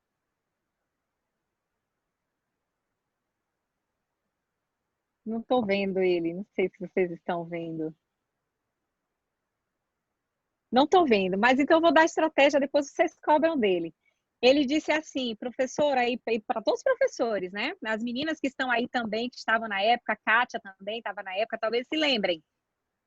Ele falou assim, olha, eu sempre procuro um elemento que desperte o interesse do meu aluno. E quando eu não acho, eu venho com o sapato de uma cor, um pé de uma cor, outro pé de outra cor. Eu ponho uma gravata. Quando eu não faço a ponte, faço alguma coisa para trazer a atenção do aluno para mim e daí ser de uma forma leve, né, conseguir passar esse conteúdo e esse conhecimento, construir com os alunos, que é tão importante. Mas voltando à sua pergunta, professor, metodologia ativa não é criatividade, tá? Esse exemplo que eu dei, ele é fundamental e independente de metodologia ativa. O professor despertar sempre o interesse do aluno a partir de algo que seja criativo É rico, é muito rico. Eu posso trazer uma letra de uma música, eu posso trazer uma experiência da água fervendo, eu posso trazer N situações. Mas a metodologia ativa, ela tem a sequência dos passos científicos. Isso é muito importante que fica aqui. Eu vou trabalhar toda a minha vida só nos passos científicos? Sim ou não? Em toda a minha vida, eu acordo, eu estou no passo científico? Não, né? Eu vou fazer um momento de uma aula de transmissão fantástica, eu posso fazer, tá bom? Eu posso trazer aqui um conteúdo e eu vou dizer para vocês, eu amo aula que o professor transmite, eu amo. Por quê? Porque no meu estilo de aprendizagem, eu sou aquela que sento, assisto, anoto, tiro foto, filmo, eu fico super feliz, fico igual pinto no lixo. Mas o meu esposo não. Ele é muito dinâmico, ele levanta e ele não quer ficar parado. Então, são estilos de aprendizagem diferentes que nós temos que respeitar. Então, nesse caso, a sua pergunta é, primeira, é preciso ou eu devo fazer, né, aula de metodologia ativa, aplicando essa metodologia em todas as minhas aulas? Não, tá? Eu vou lançar mão de recursos outros, mas eu preciso usar isso, a base da metodologia ativa, ou do PBL, ou do trabalho com projetos, que é trazer o aluno como ser autônomo. Vou entrar aqui. Segura, amor. Vou tentar entrar. Quem é que está falando? É o Early agora? Então, assim, eu posso trazer todo esse elemento de construção para a aula tradicional. Eu não vou necessariamente conseguir ficar o tempo inteiro na aula tradicional, no modelo tradicional, porque eu já penso diferente, eu penso à frente, eu penso em trazer o aluno para participar. Quando eu faço isso, eu estou saindo do tradicional, mas eu posso usar a transmissão, eu posso usar uma aula expositiva, essa é uma metodologia. Eu me lembro que eu tinha um professor aí na Serra, que ele usava sempre, na descrição da aula, ele colocava aula expositiva na metodologia. E eu trabalhava com ele diversidade de metodologia para ajudá-lo. Mas é possível, tá? E o professor de exatas é mestre nisso. Mas eu vou derrubar o seu argumento, tá? Eu vou dizer, uma das pessoas que me fizeram pensar diferente, fora da caixa, foi uma professora de matemática. Uma professora de matemática da graduação. E eu vou lhe dizer como. Essa professora, eu estava com muita dificuldade em fazer divisão por estimativa, porque eu nunca tinha aprendido essa técnica. E aí, o que aconteceu? O livro trazia aquela técnica e eu não sabia. Primeiro, eu não sabia nem diversificar os cálculos. Eu não sabia que eu tinha que conhecer os diferentes tipos de cálculos para eu dar estratégias diferentes para o aluno chegar na solução. Olha a metodologia ativa aí presente.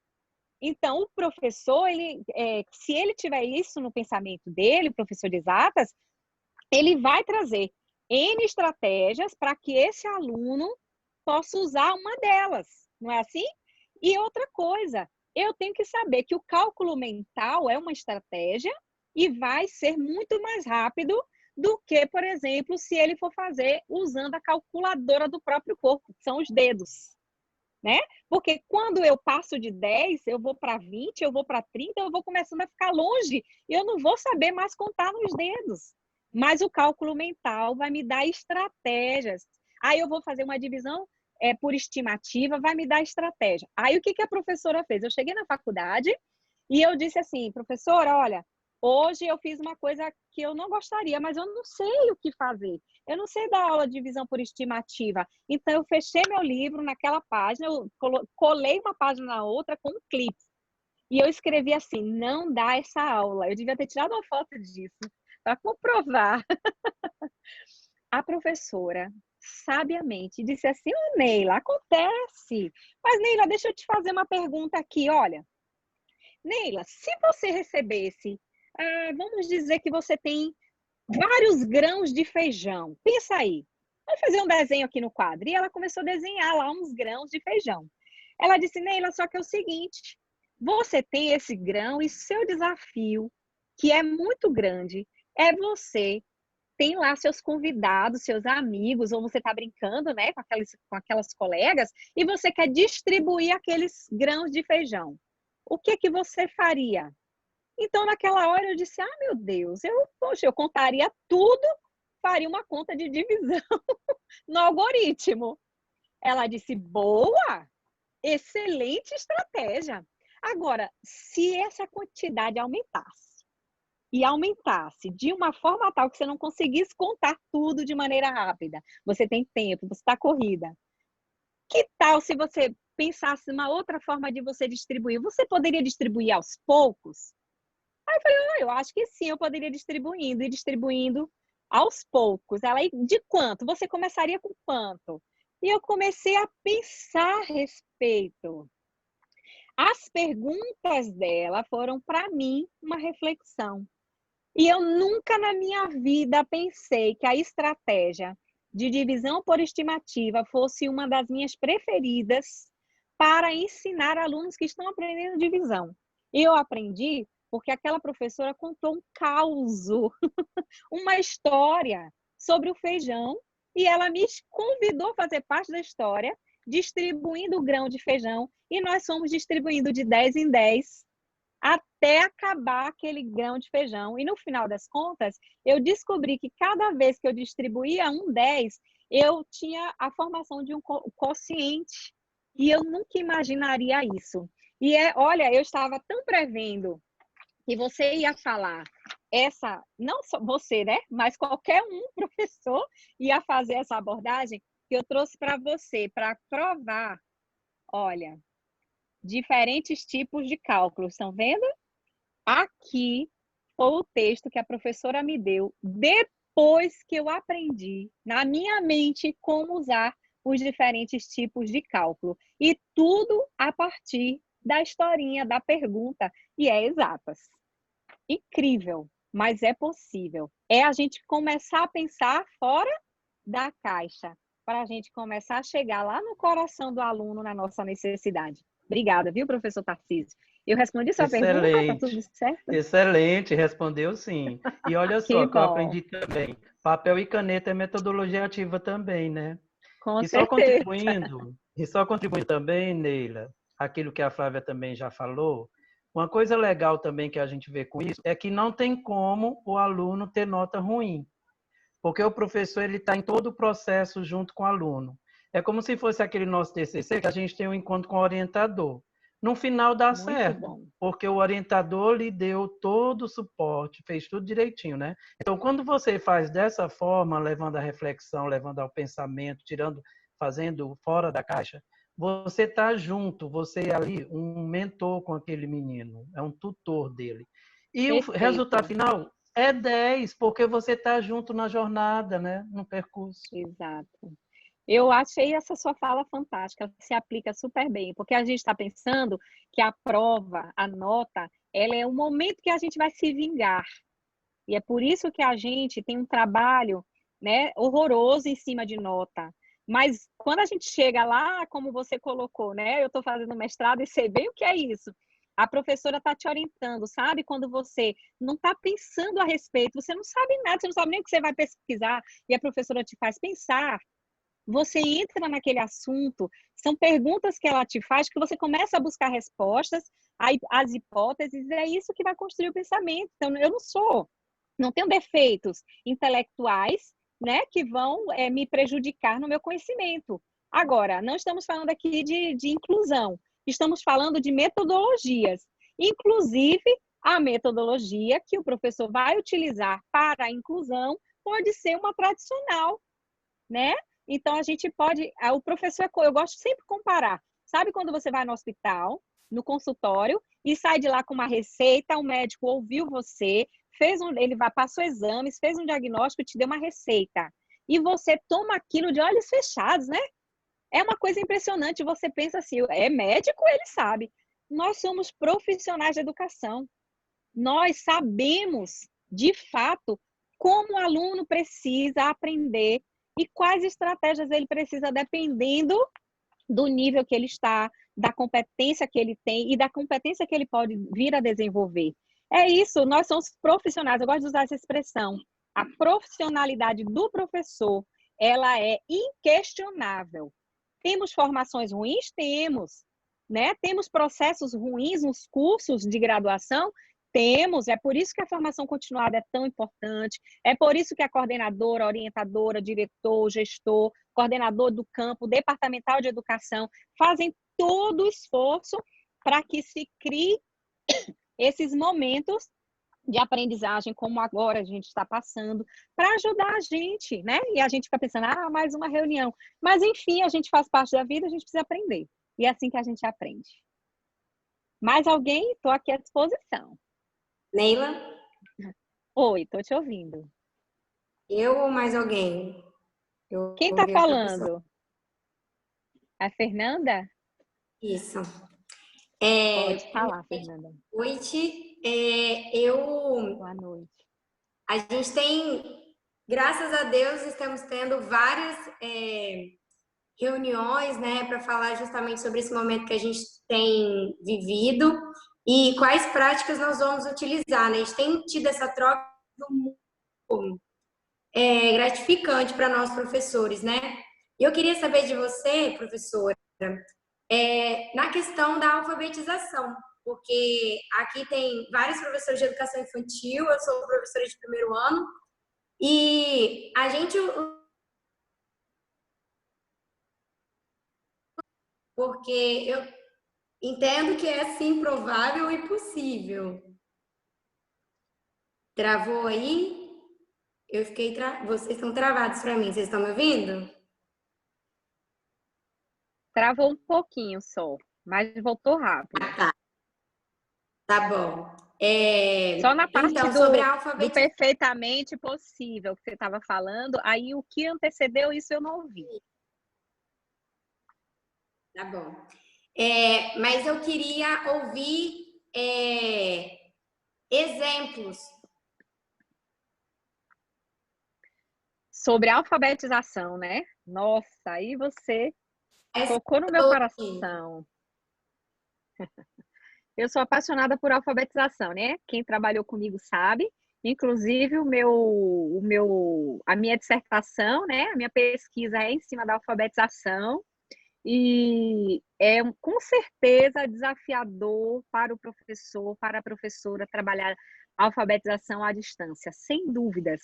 Mas olha, gente, se houve um tempo em que é possível muito mais, né, do que qualquer outro tempo, é esse. Porque nós temos N ferramentas do trabalho sobre a alfabetização. Por exemplo, você, como professora, pode fazer algumas estratégias junto aos pais. E essas estratégias, como tarefa de casa, elas vão ser feitas em cima de uma trilha. Sabe, uma trilha? A gente tem várias maneiras de falar, né? Roteiro de estudos, a gente pode falar uma trilha de aprendizagem, né? Uma sequência, como se fosse aqui, de uma maneira bem lúdica, né? Um passo a passo para os pais. Como seria esse passo a passo? Por exemplo, primeiro que a alfabetização ele não vai depender somente do professor. Então, quem já trabalhou comigo sabe disso. É possível que esse aluno aprenda independente do professor, né? Independentemente da influência dos pais. Por quê? Depende do contexto que ele está inserido. Se ele está vendo os pais, se ele está vendo na TV, a gente tem muitos alunos que são alfabetizados com a TV. Muitas histórias sobre isso. Então, o que nós vamos fazer sobre a alfabetização? Uma trilha de aprendizagem que vai dar um passo a passo para o pai e para a mãe de maneira prática. Você vai orientar esse processo, porque vai precisar muito da prática. O pai ou a mãe vai descascar uma laranja. Nesse descascar uma laranja, a criança está sentada com ele, vai chupar aquela laranja. Enquanto a criança está chupando, o pai está fazendo, com a pontinha da faca, ele vai fazendo a letra, né, letras naquela casca de laranja. A criança está chupando a laranja. Quer dizer, ela não sabe que aquilo é um momento de aprendizagem, né, de escola. Aquilo não é uma sala de aula, é um momento de interação com o papai e a mamãe. Mas o pai fez aquela letrinha lá, vamos supor que a letra que ele fez é uma letra que ela domina, porque tem um colega na sala que tem aquele nome. Vamos dizer que é A. Então, é o A da Ana. Na sala tem uma coleguinha chamada Ana. Então, o A da Ana. E ele faz a letra. Ele pode fazer a letra dela também. E assim, ali, naquela hora, ele se cria ali um alfabeto móvel, brincando com a casca de laranja. E o que é que o pai e a mãe vão escrever com o alfabeto móvel? As palavras que a criança, no dia, elas interagiram. Vamos supor que naquele dia ela tomou um suco de maçã ou comeu uma torta de maçã. A maçã ficou em evidência. Então, o papai e a mamãe pode escrever, né? Se ela já sabe o nome, se já sabe, então ela vai para maçã, que é o nome que ficou em evidência no dia. Então, na trilha de aprendizagem, a professora precisa deixar isso claro para o pai e para a mãe, né? Todas as atividades do dia são de alfabetização. Todas. Vai dormir? É alfabetização. Acordou? É alfabetização. Tudo. Olha, espera que eu tenho uma visita aqui. Deixa eu ligar o áudio aqui, que quer dar um oi para vocês. E aí, gente? Muito bom vê-los! Que legal! Saudade desse povo. Saudade desse povo. Baiano! Poderoso! Olha, Léo! A Flavinha aí, Flavinha! A Flavinha é Ali, muito bem, Léo! Bom baiano! Bom baiano, bom baiano! Só gente boa!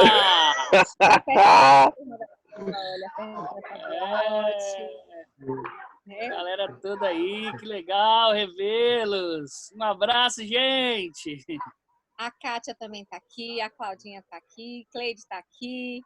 Legal. Um monte de gente boa aí. Que turma linda.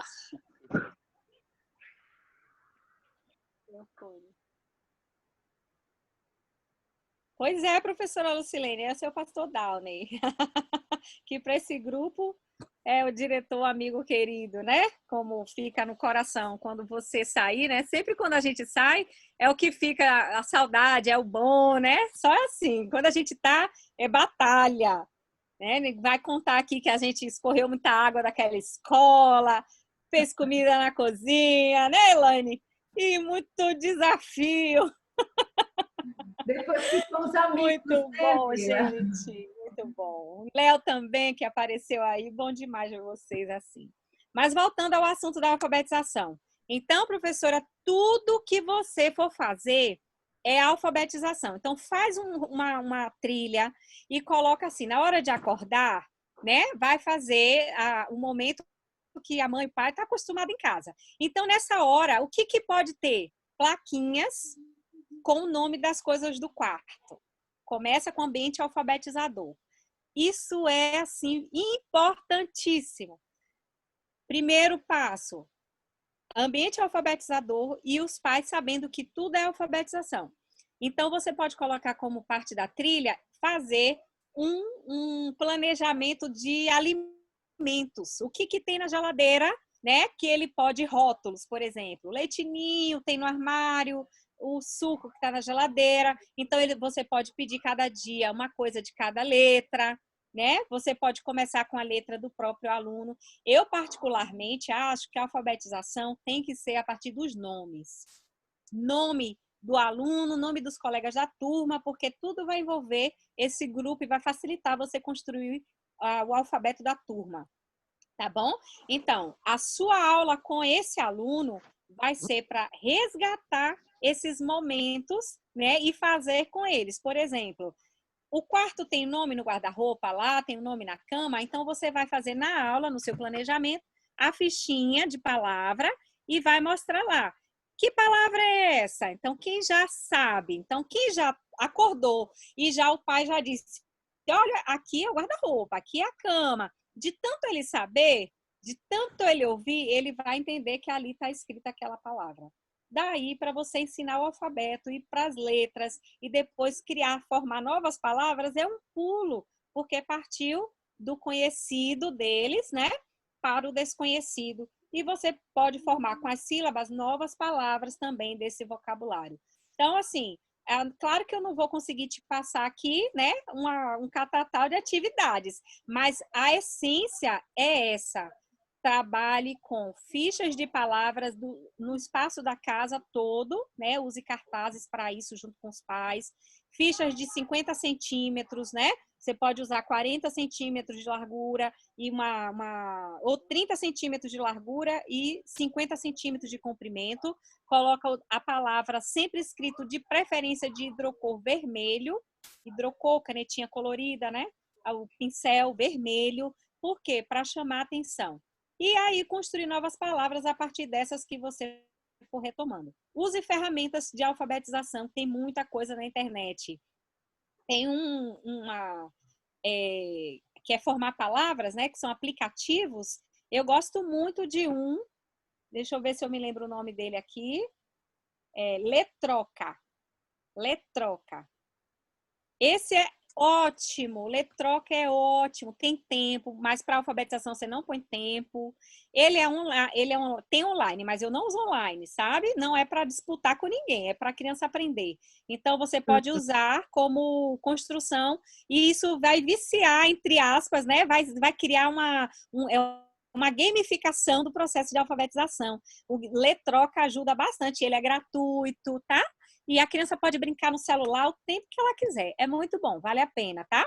E outras estratégias mais que depois a gente pode trocar aí figurinha também. Professora Flávia, depois me lembrando, manda mais coisas. Eu tenho pedido aos pais para realmente fazer isso. E uma das atividades que os meus alunos já fazem é a escrita da lista de compras. Então, eles ajudam os pais a escreverem a lista de compras. E quando chega, eles conferem. Então, a gente trabalha tanto... agora a gente trabalhando em matemática, né? Sobre poupar o dinheiro, comprar o necessário.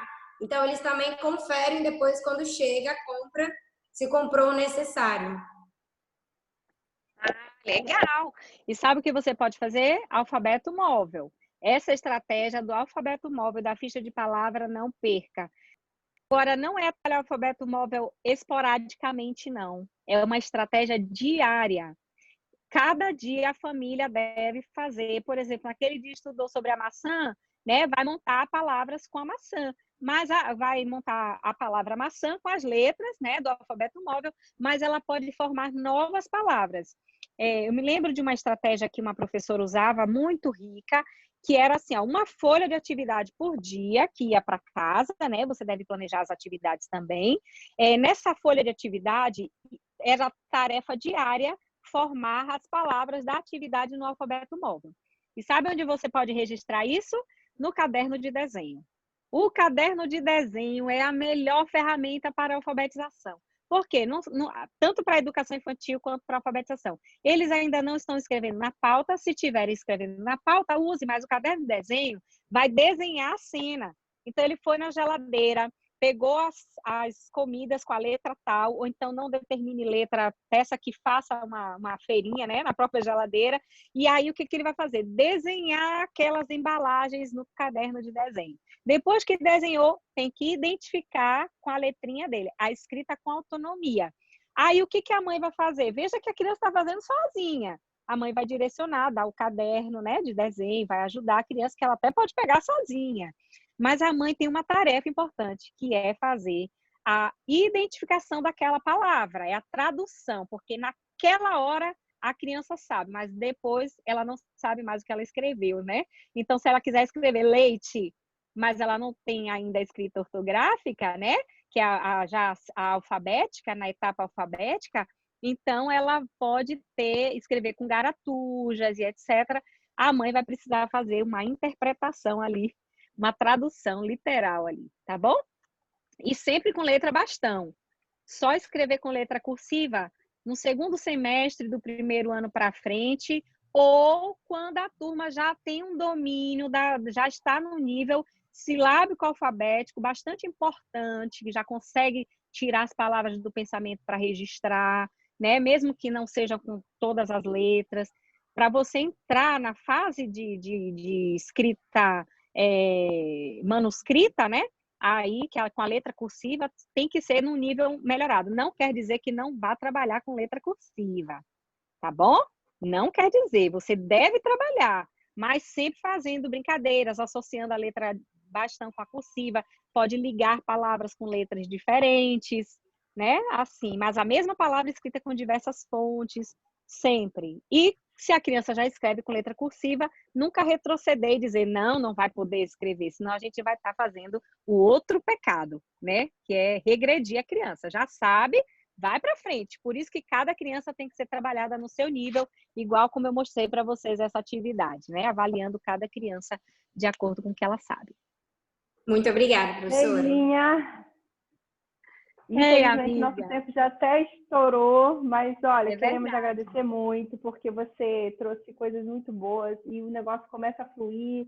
A gente teria que ter, assim, um dia de capacitação presencial com você, para essas mulheradas aí, esses professores, além de matar a saudade, aprender ainda mais com você. Nega, muito obrigada pela sua disponibilidade de nos atender. É muito gostoso te ouvir. Quem trabalhou com você sabe o quanto é bom trabalhar com você, como você enriquece a nossa didática, como você valoriza tudo que a gente traz. Eu não esqueço daquelas palavras que você falou lá na sua sala, lá no EDESA, que eu já repeti para você. Fica assim eternizada no meu coração. E você me incentivou, me fez crescer. Gente, quando a gente tinha parada pedagógica com essa mulher, as professoras das séries iniciais, ela falava assim, eu não tenho professores, mas eu trabalho com pedagogas. Eu trabalho com profissionais da área de educação, pedagogas, sabe? É um respeito tremendo que ela tem. E nós agradecemos muito, porque hoje você abriu um leque tremendo na nossa cabeça, respondeu o Tarcísio. Eu ia também responder com o exemplo do meu Rodrigo, mas aí o tempo já estourou, que o Rodrigo pegou uma vez, lá no ensino médio, uma questão do 2º ano de física e desenhou o cálculo. Né? O professor Ronde pegava os conteúdos de biologia, o Rodrigo lia e o Rodrigo desenhava. Então, tem como fazer metodologias ativas com qualquer tipo de criança. Não há limite em qualquer tipo de disciplina. Nega, muito, muito obrigada. Obrigada a todos os meus professores que aqui estão. O EARLE continua, Neilinha, assim, se superando. Vou ver se eu consigo mandar um vídeo dele para você ver. A questão da blusa que muda de cor. Isso tudo é fantástico! O vídeo do EARLE. O EARLE, eu quero aquela agenda, EARLE. Eu quero, EARLE. É fantástico. A agenda! A agenda eu tenho ela ainda, eu acho. Ai, olha! Você lembrou da agenda, gente? Lembro. Eu uso de exemplo onde eu vou, EARLE. Eu quero fotos da agenda. Muito bom. Eu vou providenciar, eu vou mandar para você. Eu vou esperar. Manda um beijo para tua mãe, tá, EARLE? Tá, eu falo com ela. Então, minhas queridas, eu vou fazer o seguinte, eu vou pedir para que você ore, Neila, para encerrar, tá, que você nos abençoe essa noite, tá bom, minha amada? Então, vamos orar, queridos? Orem. Gente, muito obrigada pelo convite, tá? Amei estar com vocês e estou à disposição. Sempre que for possível, estaremos juntos aí, tá bom? Amém. Oremos então. Querido Deus, nós te agradecemos por esses momentos de construção. Nós te agradecemos por essa conversa. Nós te agradecemos, Senhor, por termos aprendido e por termos conversado a respeito de assuntos pedagógicos. Nos abençoe na nossa prática, com a nossa família, nesse momento difícil de pandemia.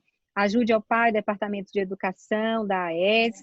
Abençoe também, Senhor, a equipe gestora da escola, a equipe pedagógica e todos os colaboradores, alunos, e especialmente essa classe tão especial que são os professores, que têm se empenhado bastante na tarefa, na missão de educar. Ajude-nos sempre. Nós oramos agradecidos e agradecidas em nome de Jesus. Amém. Amém. Um beijo no seu coração, minha linda. Queridos, muito obrigada. Depois me manda o link, tá, Flavinha? Mando. Obrigada a Sueila por estar presente. Então, gente, ó, meus amigos, saudades aí do povo aí do CEAV. Meus professores, muito obrigada. Nega, saudades eternas de tu. Saudades. Beijo. Muito obrigada, Leila. Deus abençoe você. Obrigada, professora. Alguma coisa professora. à disposição, tá? Essa galera está toda aí à disposição sempre para tomar o que precisar, tá bom? Leili, Obrigada, eles perguntaram se você poderia disponibilizar o slide. Posso. Aí depois, se você puder, você manda que eu envio para ele. É um slide online que é feito no Prezi. Aí eu vou mandar o link para vocês, tá bom?